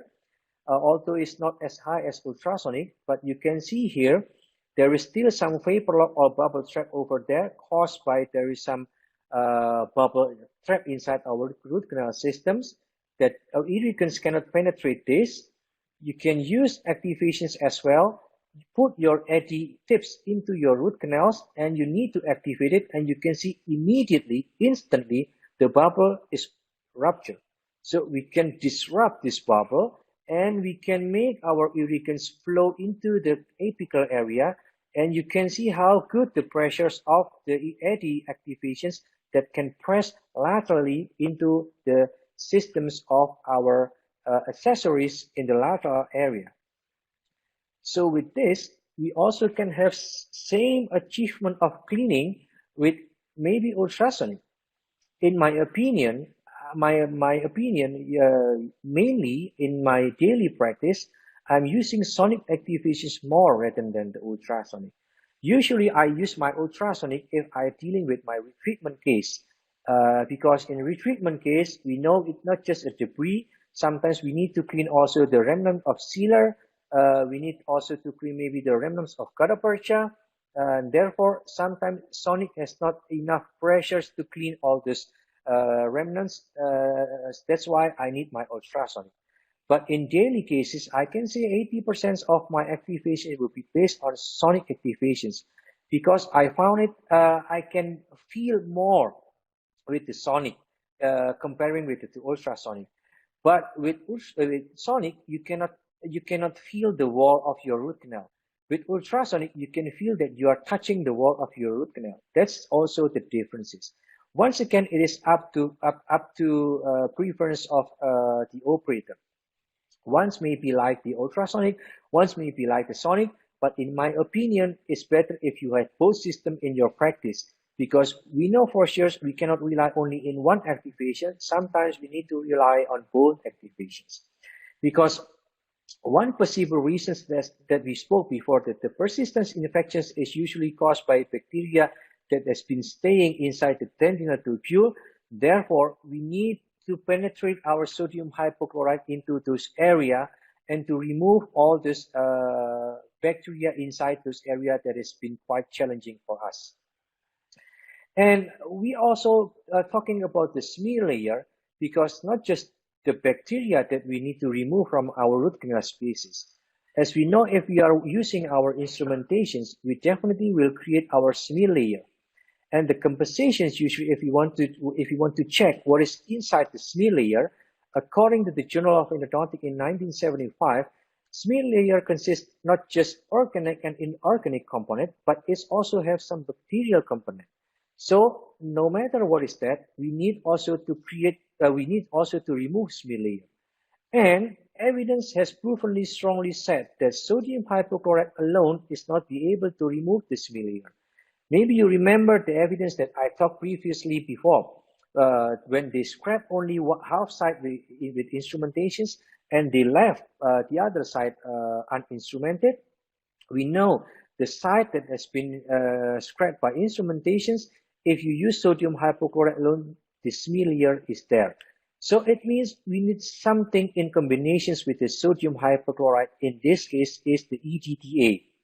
EDTA, as known as also ethylene diamine tetraacetic acid, is a material that we need to use to dissolve this kind of smear layer. And it's also work as the lubricants as well. But I'm going to say the effectivity of the EDTA in antibacterial capacity is low. So for me, I would rather say EDTA has, let's say, no bacterial effect, although it has a bacteria effect, but it's very low in numbers. I'm going to say that EDTA mostly is to remove our smear layer because it can detach the biofilms that has been adhered into our root canal walls.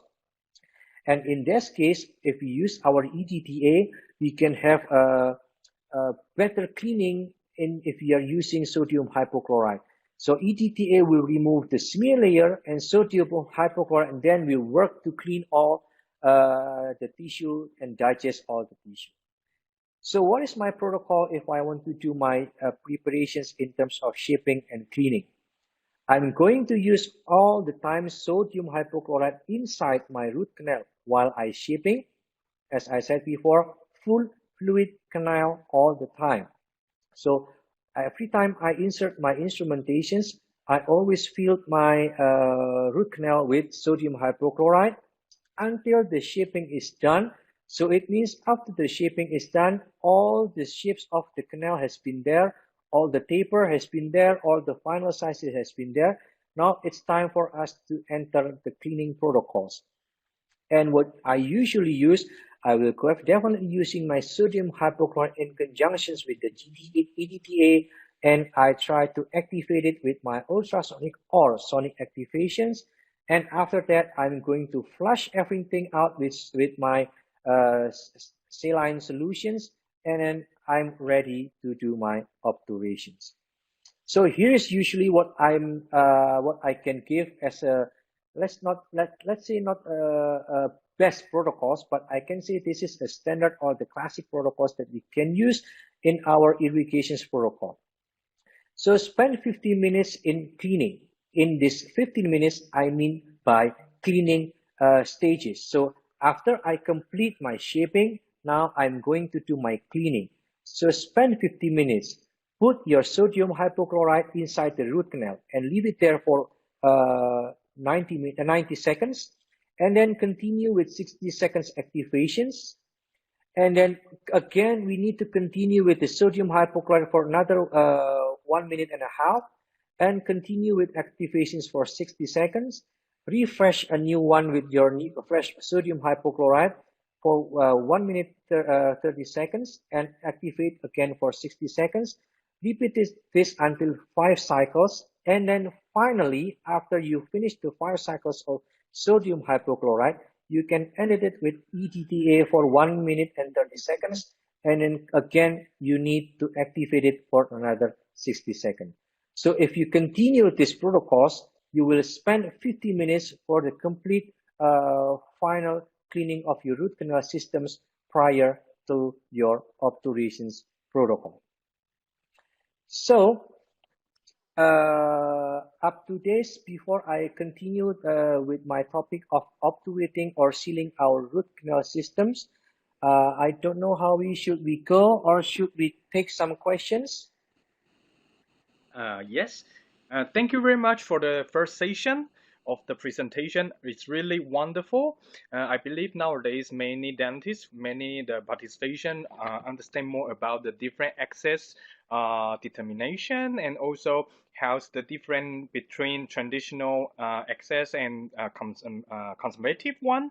And also for Yes. irrigation, because instruments roughly maximum can touch only 70% to 85%, so they are still remain 15 to 30% untouched by instruments. So irrigation is really necessary, and we also understand the combination about sodium hypochlorite and the EDTA, how it works for remove biofilm and all the inactive the bacteria. It's really wonderful. So now, due to the some short period of the accident, so we would like to skip the break time to the Q&A session. So now probably we got few questions we would like to ask Dr. Marino to answer for the participation, and then we can keep going for the sealing our root canal system session. Thank you very much. Holly. Wonderful. So can everybody read the question one? Like the first one, why sometimes when I do RCT, root canal treatment, I can negotiate the canal to the working length with K-file, But once I switch to rotary Nikon titanium file, it cannot reach the working length, although I use the smaller size and taper file. What did I do wrong? This is the first question. Okay, very interesting questions. I need to understand actually, is it the case that the questions has been dealing with, is it a vital case or it is a necrotic case? But I'm going to answer you both. Usually in vital cases, we know there is a pulp tissue inside our root canal. And usually when we use insertions, when initial insertions of the root canal that contains vital pulp using our K file, we need to be very careful with that, and we need to make sure we use lubricants inside it. Because what happens if we pierce the pulp with our K file, usually the pulp will collapse. And when it's collapsed and you keep pushing it apically, it will stuck at the apical. So you think with the K file you will reach the working length. Yes, but when you remove the file, instantly the pulp will collapse. And when it's collapsed, and then now you try to insert it in your rotary instrumentations, then you will find there is some blockage. So therefore, usually it is like a classic conditions when people asking these questions, because usually it is a vital case and they push the K file into the working length, and then suddenly when they take it out and the pulp is collapsing, and then they will difficult to regain the working length with the nitrile files. What about the necrotic tissue? It is almost the same story. That's why nowadays, with the advance of the nitrile instrumentations, I'm going to say in my personal opinion, I would say that the rotary instrumentations is safer and is more predictable comparing the manual nitrile. So as you can maybe see my image previously, I only mentioned scout your canals using number 10 files, but I never hardly scout my canals up to working length. So I usually insert my 10K files. I still remember what Dr. Grande has sharing all with us about the 10K files rules. So it means if you put your K files number 10 and it goes into the working length easily, it means you don't have any problems with that. But if you put your K files and in the middle of nowhere, you have a feeling that you need to a little bit add more pressure, it means don't do it. You means just immediately take it out the K file, because it is not safe to use K file in that case. It means I directly jump into my rotary instrumentations, in this case my rotary glide path. So that's my personal opinion, and it's safer in that way, comparing if we just try to push our manual filing into the length.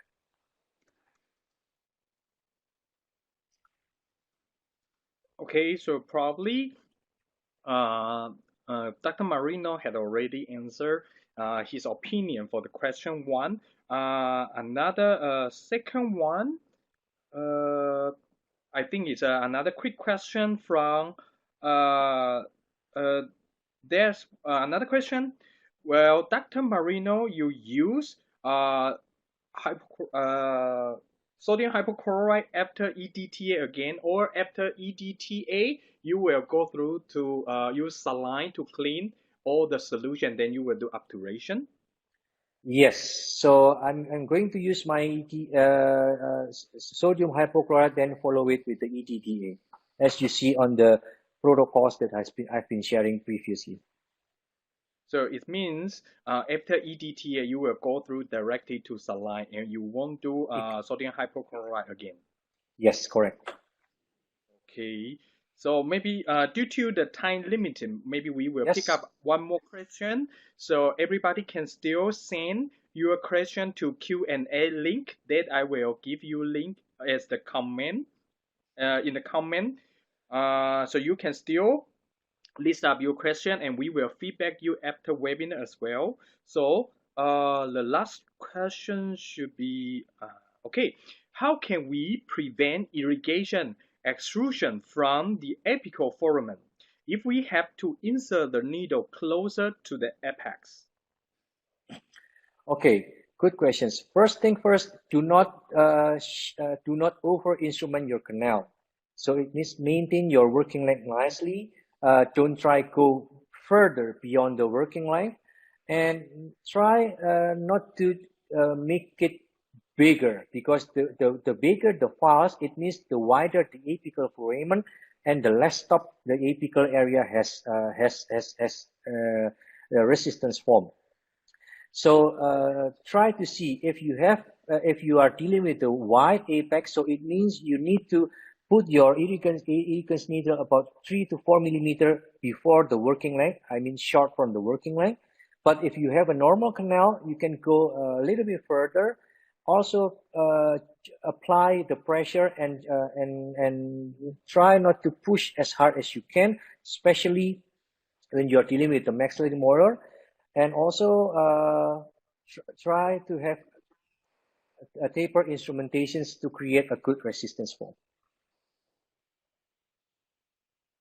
Okay, so probably we are really we do apologize because the time limited. We cannot answer all the questions immediately at this moment, and some of the questions might relate to some clinical protocol or tips. And actually, I would like to give a quick information. Actually, Dr. Marino has his own then advanced or premium then endodontic training center in Indonesia. So if you are interested, actually you can keep following his fan page, or you can request the private contact email from him. Then you might get more advanced information from him as well. So now we might keep going through the next topic, which is sealing our root canal systems. Thank you very much.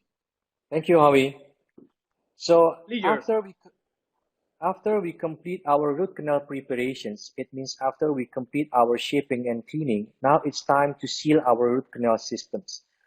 I always say that root canal systems, if you are talking about the obturations actually is just a reflections of our shaping and cleaning of or our preparations protocol. Because good prepared root canal definitely will make a good obturations. So if you don't have good obturations, always ask yourself, have I done good preparations of my root canal? Because if it is not, so it means that is the answer. Because what you can see from this image that I have from Dr. Francisco Balandrano, you can see here the apical, it looks like okay. If you took an x-ray, the feeling was like okay. But there is a lot of necrotic tissue over there, and also there is lateral canals over there that has not been cleaned properly. So it means that no matter how good you are doing obturations, it is impossible if you are not doing any good preparations. You can see here, this is all clean, this is all unclean canal. There is still some necrotic tissue in all the accessories. You can see there is more ramifications here, and there is also an apical delta, and the cementations stop over here. It cannot go long because there is some debris that has not been cleaned yet. So therefore, we need to understand about obturations if we want to think about three-dimensional obturations. First thing first, do good preparations, then you will have good obturations. But in order to have good obturations, in order also to indicate it about the systems of our root canal, we need to think about three-dimensional obturations. Because what Childress also said in 1967, over the years, the adequacy of our root canal filling usually is based on our vertical appearance on the X-ray. We took an X-ray, we see, oh, the vertical extent was nice, it's reaching the apex. But unfortunately, not all the X-ray findings are 100% correct. Because we can see because if what Childers also said, that in everyday practice, we need to emphasize not on the vertical appearance of the X-ray, but we need to emphasizing eliminating of the root canal system as the entirely systems. Because if we think about it, it means we need to do our good preparations, and then we can do our obturations protocol to achieve three-dimensional obturations. Therefore, there is also a very nice title of this paper that I really like to read it, because it is actually true, from Raphael Michiels from Belgium. And what he said, to actually our obturations X-ray is a white lines or a white lies. Because usually we can see only a lines, but we don't know whether is it really three-dimensional. Because what we know, three-dimensional is just a terms to reflect that we already think about root canal as a systems.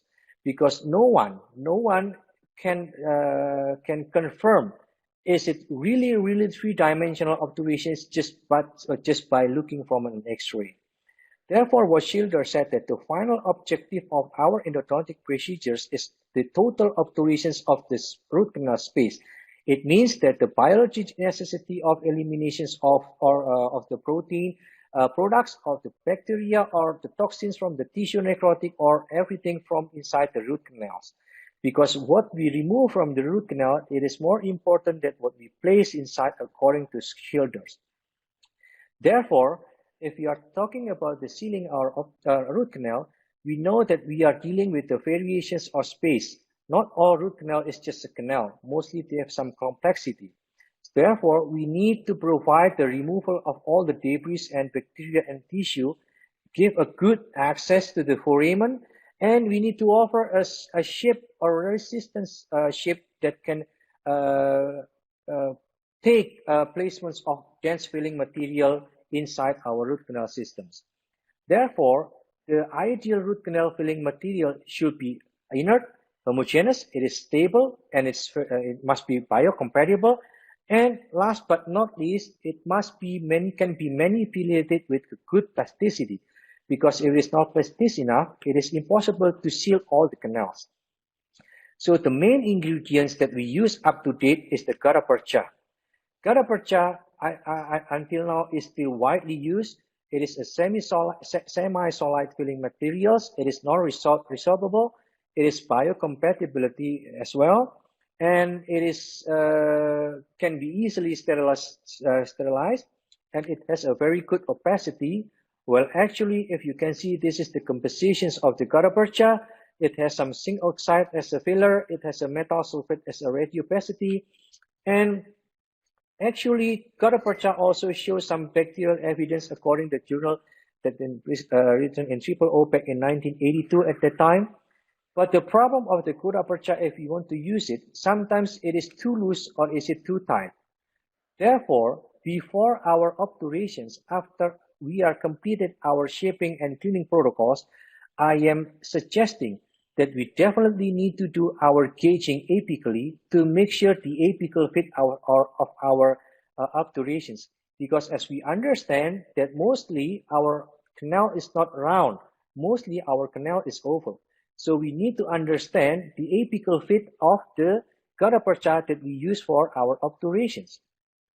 How can we do our gauging? We can use, first of all, visual gauging, and then we can use our knife diaflex, and then lastly, we need to use also a gutta percha gauging.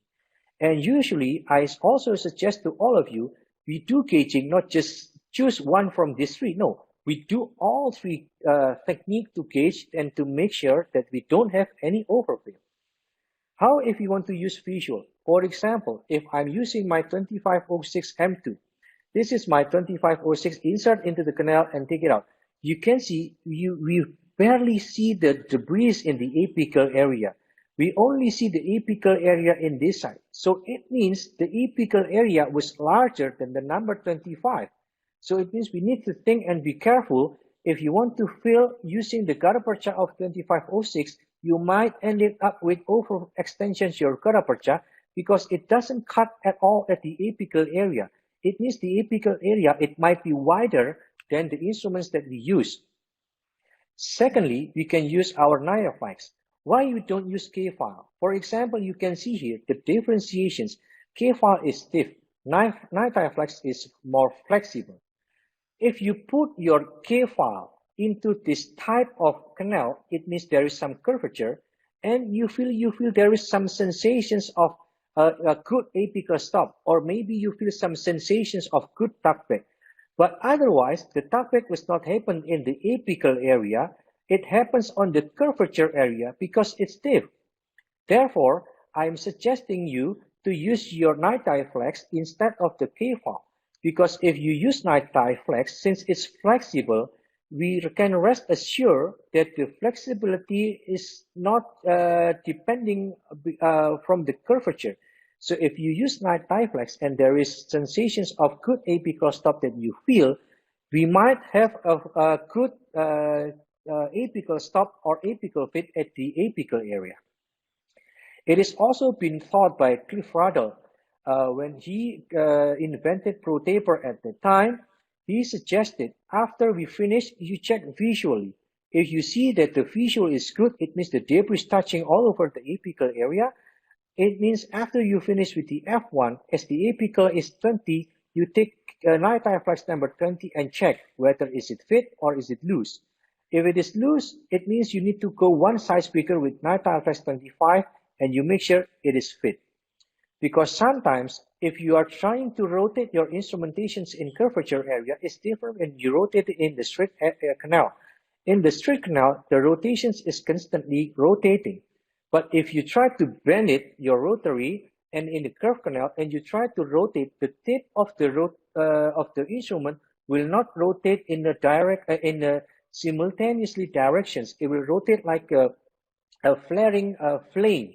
So therefore, we need to check, double check, and maybe triple check with our gutta percha as our last gauging technique.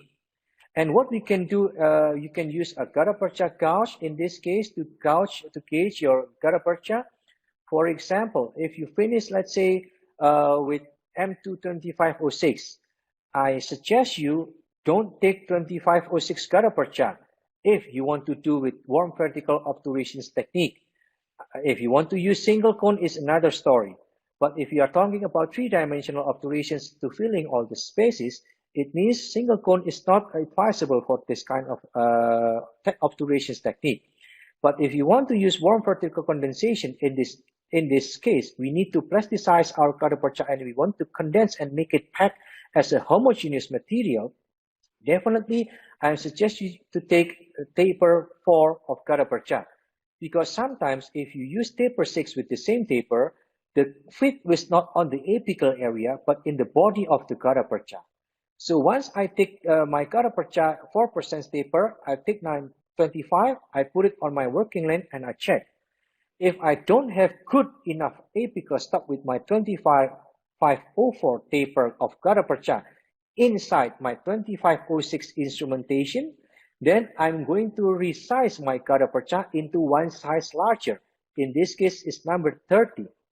So what you need to do is insert your 2504 taper gutta percha into this number 30 slot, and you will see there is some over extensions at the back, and you immediately take your new scalpel and cut it, and immediately, instantly, your tip of your gutta percha at this time is definitely number 30. But make sure you have a good cutter or good sharp scalpel to cut, because otherwise you will have a fling like this and you will create a leakage in your apical area and not have a good apical stop and a good sealing. Because what we want is this conditions and not in these conditions. So therefore, if you want to use a warm vertical condensation technique, always find a gutta percha with this one smaller taper compared to your taper of your instrumentation size. Because we want to achieve a good apical stop in this case, so it means you need to make sure you have a good apical stop by doing some gauging. And what I can give you some tips about using gutta percha is gauging. Make sure you always fill your canal with some fluid, because fluid will imitate our sealer, and it can affect the smoothness insertion of the gutta percha. because sometimes the difference is if you don't do your cone trial with some fluid, then once you put a sealer, you will feel it bit loosened and it will be slippery and it will be over extensions of the gutta percha. So as you can see here, after root canal, I will try my gauging with my knife flex, and make sure you confirm with your apex locator. Do not push, just slowly. Sometimes I only tap my knife flex in order to reach the working length. And once the confirmations of the working length is okay, make sure you check your rubber stop, and don't forget to full fluid your canal. And now try to use your gutta percha as your cone gauging. Okay, and if I use this gutta percha and it fit, so it means I have a good tuck back, and it means this is my master cone that I can use for my warm particle condensation technique. So once again, in order to achieve what we know as three-dimensional obturations, what Schilder said that we need something that can be plasticized, because if we can plasticize, it means we can pack our gutta percha. So how can we plasticize gutta percha? Of course, by applying some heat. If we apply some heat, it means by doing some warm particle condensation. We apply some heat, it means we can transform the softened gutta percha, and we move the maximum amount of the heat softened gutta percha apically, and at that time it will creating hydraulic effects to fulfill all the present space inside the system with the maximum amount of the gutta percha and the minimum amount of sealer.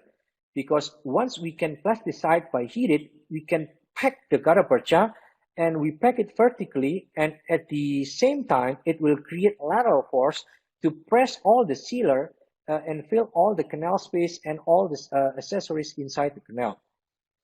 And in order to have a good result of warm particle condensations, we need three conditions. We need just the right size of gutta percha, like I said before. We need just the right heat plugger of the depth of the heat plugger, and we need just the right amount of sealer. Cone fitting is crucial. Usually, I always find a fit that is cone about 0.5 to 1 millimeter short from the working length. As you can see here, I'm putting a short a little bit because once we apply pressure, there is a hydraulic pressures that can happen inside the canal that can push the cone further 0.5 to 1 millimeter up into our working length. I will give you the video right after this moment. And also we need just the right heat plugger, or I mean the depth. We need to understand when we want to insert our heat plugger, we need to find the plugger in which the metal does not touch the wall. For example, we need to find the plugger like this in the condition it is not touching the wall. Because if it is touching the wall, it means number one, we will not able to plasticize the enough amount of the gutta percha, and definitely we can create increasing temperature of the root surface increasingly rapidly, and it will also endanger the bone and the surrounding periapical tissue.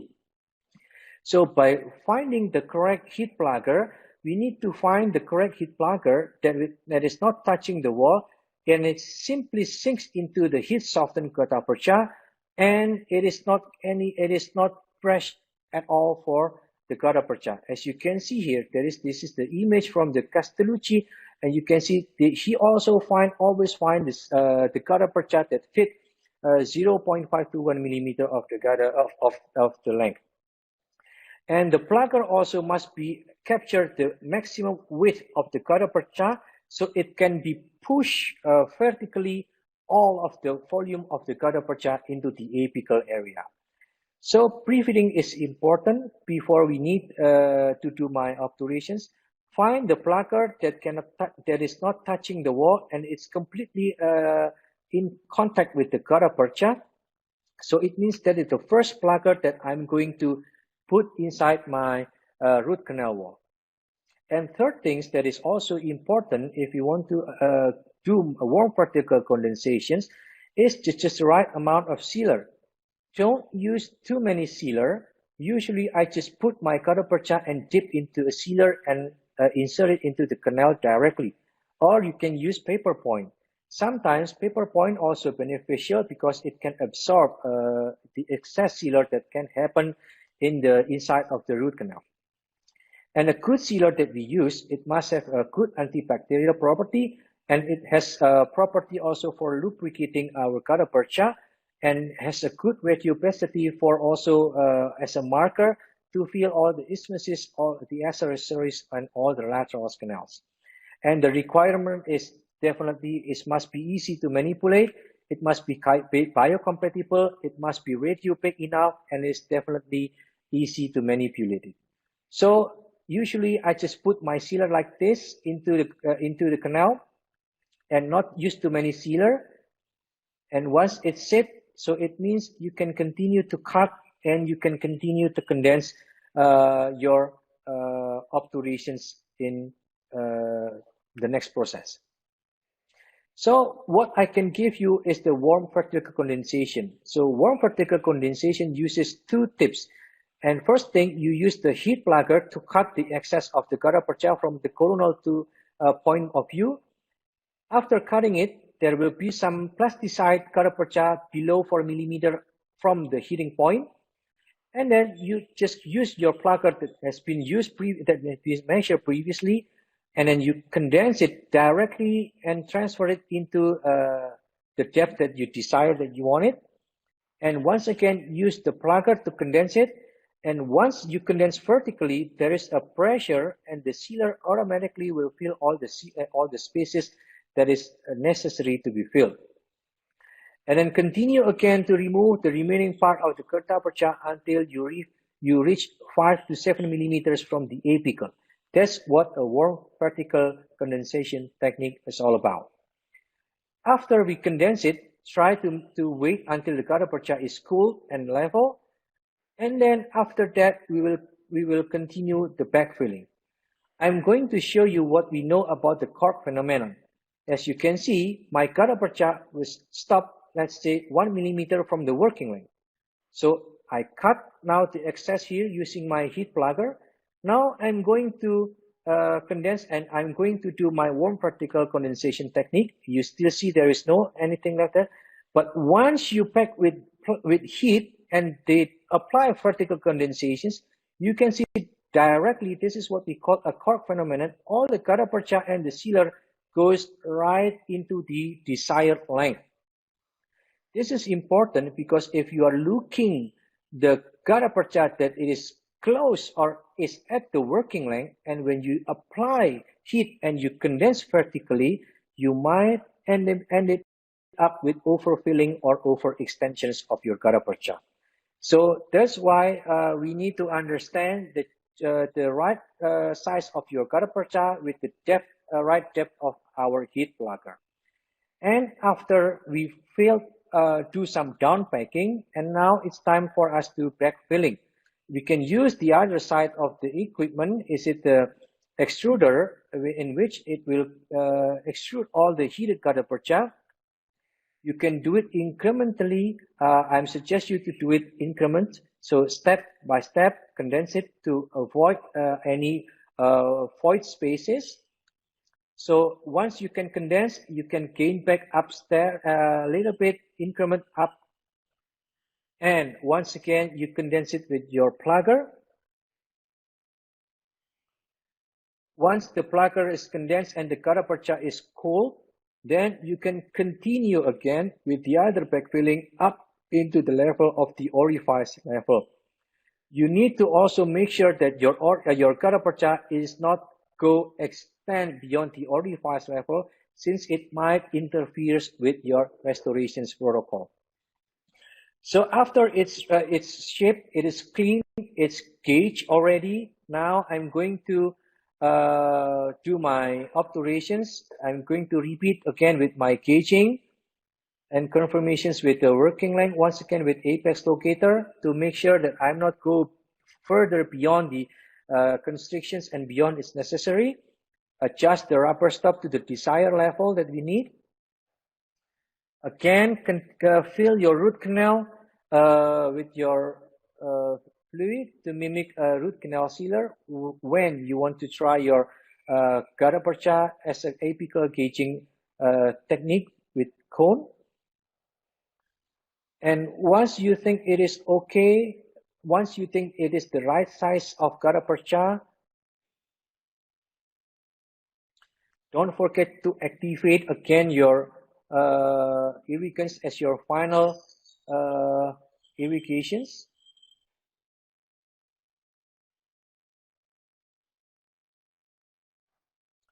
Make sure to flush everything out.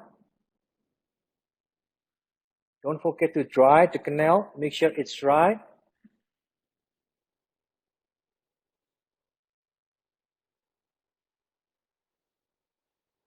And you put sealer, yes, you can see I only use a little bit amount of sealer with my gutta percha.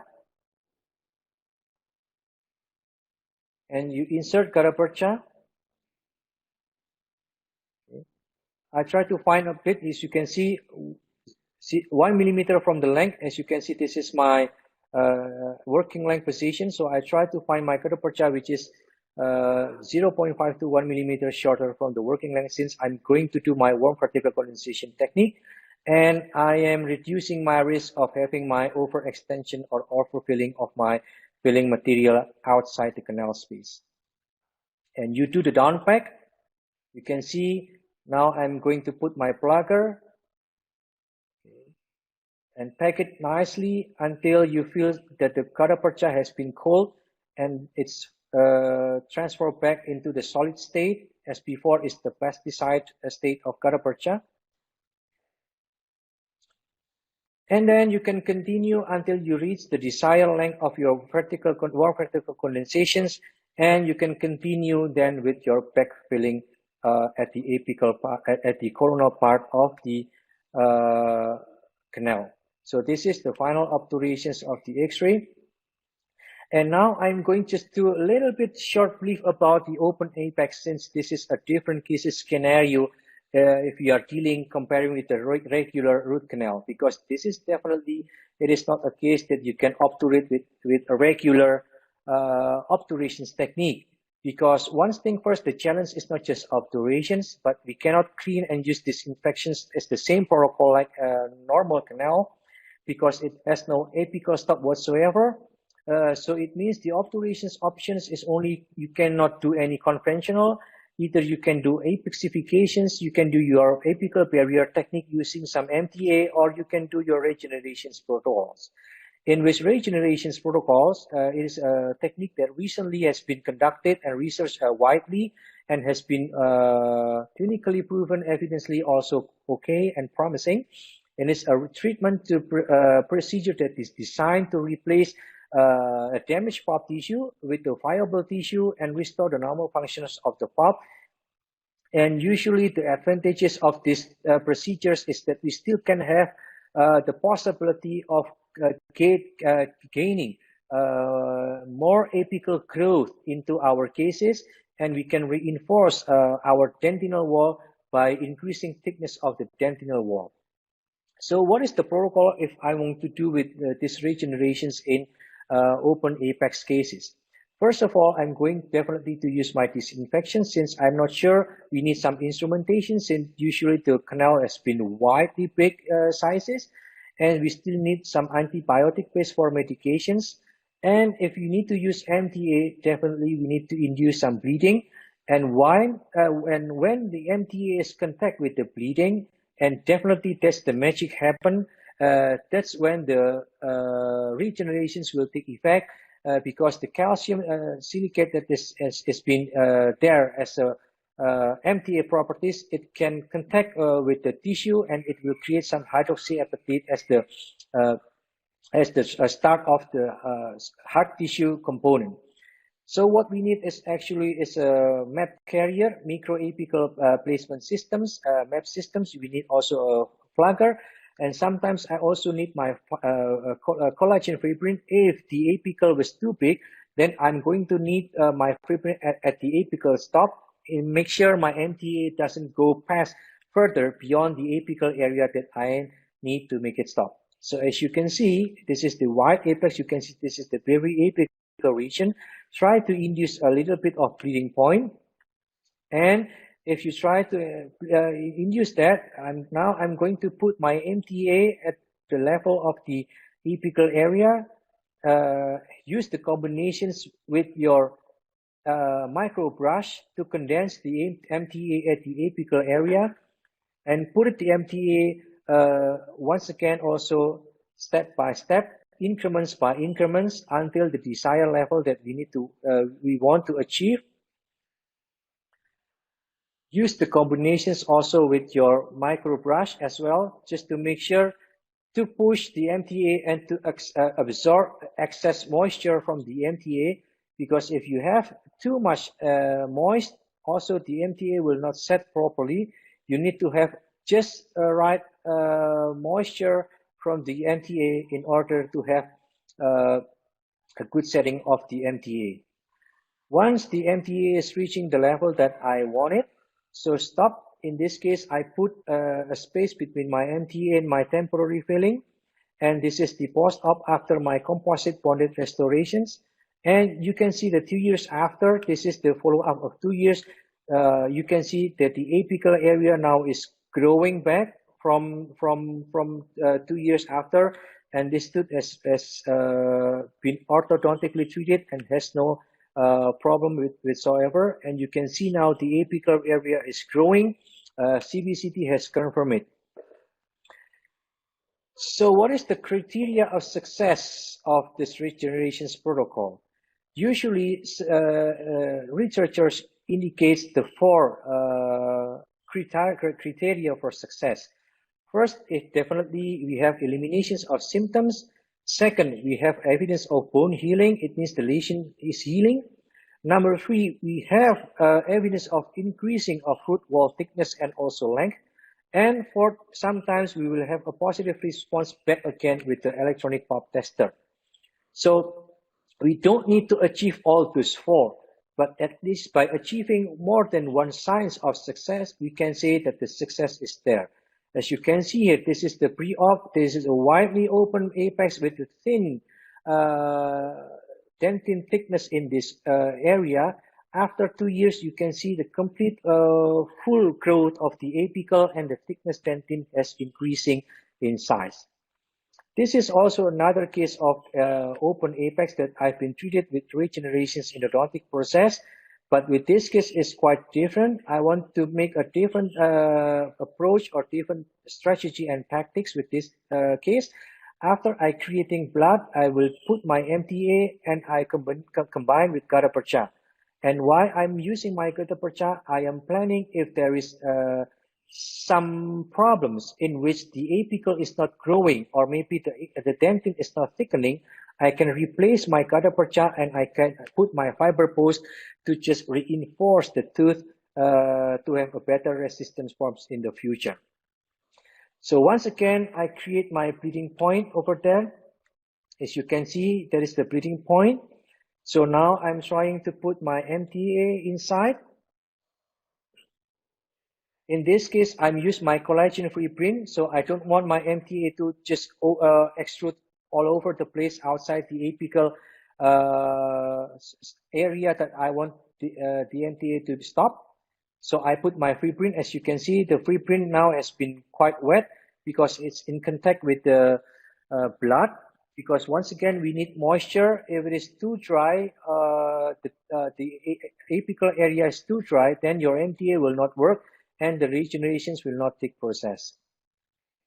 So use your map system to put your MTA, as I mentioned you before, incrementally. Use your plugger to condense the MTA in combinations with your micro brush.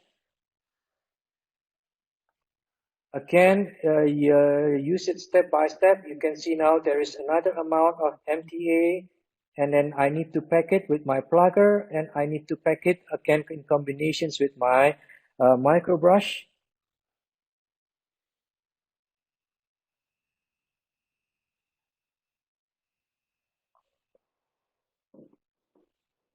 Okay, you can add more up into the level that you want. Make sure you condense it, because since the wide open apex, usually the canal is irregular, so we need to make sure we need to condense it so it can fill the shapes of the canal. And finally, if you're reaching the desire, usually I put my microbrush just to make sure I can condense and I can clean my excess of MTA in the root canal wall, and I can make my MTA a little bit moist as it needed for the MTA to set.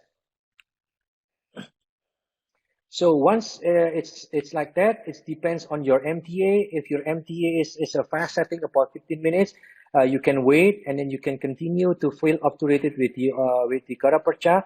But usually the open apex cases is happen in the young dentitions. So usually the patient is less teenager. So usually I prefer to just put my temporary filling and I will see him or her in the next visit just to make sure and just to continue my process of obturations. And here you can see there's another continuations of my gutta-percha. And this is 6 months follow-up. This is 12 months of follow-up.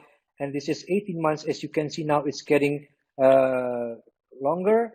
And this is the pre-op. And you can see 12 months, you can see that the thickness of dentin is increasing and the apical now is closing. And this is the 18 months. You can see the evidence is better. And this is the OPG from post-op and 6 months. You can see now the lesion is healing and the width of the root canal is smaller. So it means the wall thickness wall is increasing. And this is the 18 months. You can see it's almost completely closed. And this is the CBCT from post-op. You can see there is a lesion. 6 months, the lesion is gone. The root canal is now the diameter is smaller, and this is the 12 months. You can see now the wall is thickening of the root, and this is the post-op from the sagittal point of view. The lesion is gone, and once again the thickness of the dentin is evident. Now you can see actually from the CBCT in the 12 months the apical is already closing, and this is the 18 months. So this is the coronal view. When you can see this is a very big open apex and there is a lesion. 6 months from the coronal point of view sections, you can see it is closing already. And this is the 12 months and this is the 18 months of follow-up. So the regenerations endodontic procedure actually is a procedure that I can say, if done correctly and properly, it can give us a predictable result. But of course, we need to be very careful to select our cases, and we need to make sure that our patient understand the risk, because we cannot say 100% that the growth of the apical, also the dentin thickness, is 100% guaranteed. So last but not least, as I mentioned you before, after we finish it with obturations, then we need to final restorations as completely to seal all the coronal sealing. Why it is important? Because if we don't provide a correct restorations in our endodontically treated tooth, it's the same like if we are selling a house without a roof.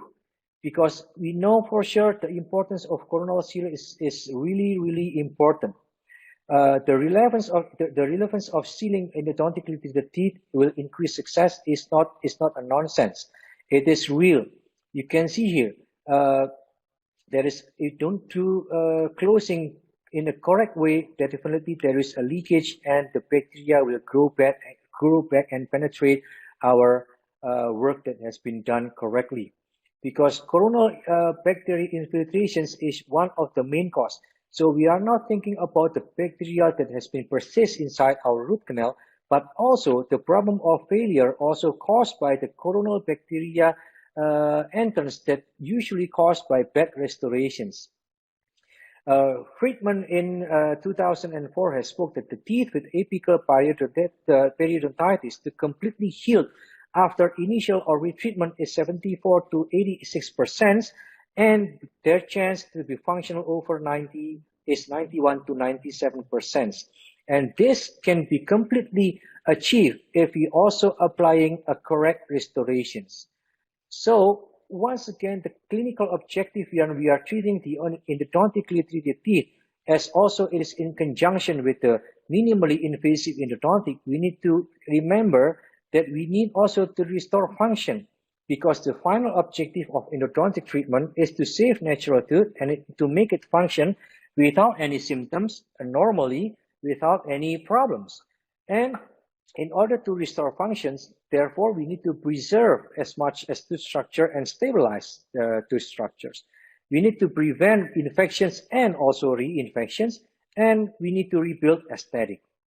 This is also one of a kind evidence or journal that has been taught many times in the International Endodontic Journal by Martin Trupp, that combinations of good endo and good resto, of course, it will achieving 92% of success. Even though you do good endo, if you done bad restorative, of course, the percentage was not high. So therefore, restorations is so important in the longevity of our endodontically treated tooth. FIDE in 1991 has classified the failure of endodontically teeth, and it's not surprising that more than 50% cause of failure is not because of the endodontic failure. It is caused because of the prosthetic failure. It means it is the restorative function. Because we need to understand, if we do some endodontic treatment into some specific teeth and we want to restore it, we need to understand because each tooth is different. For example, the occlusal force from this side to that side, it is higher, goes to lower. But the shear stress force from this side to that side, it is increasing.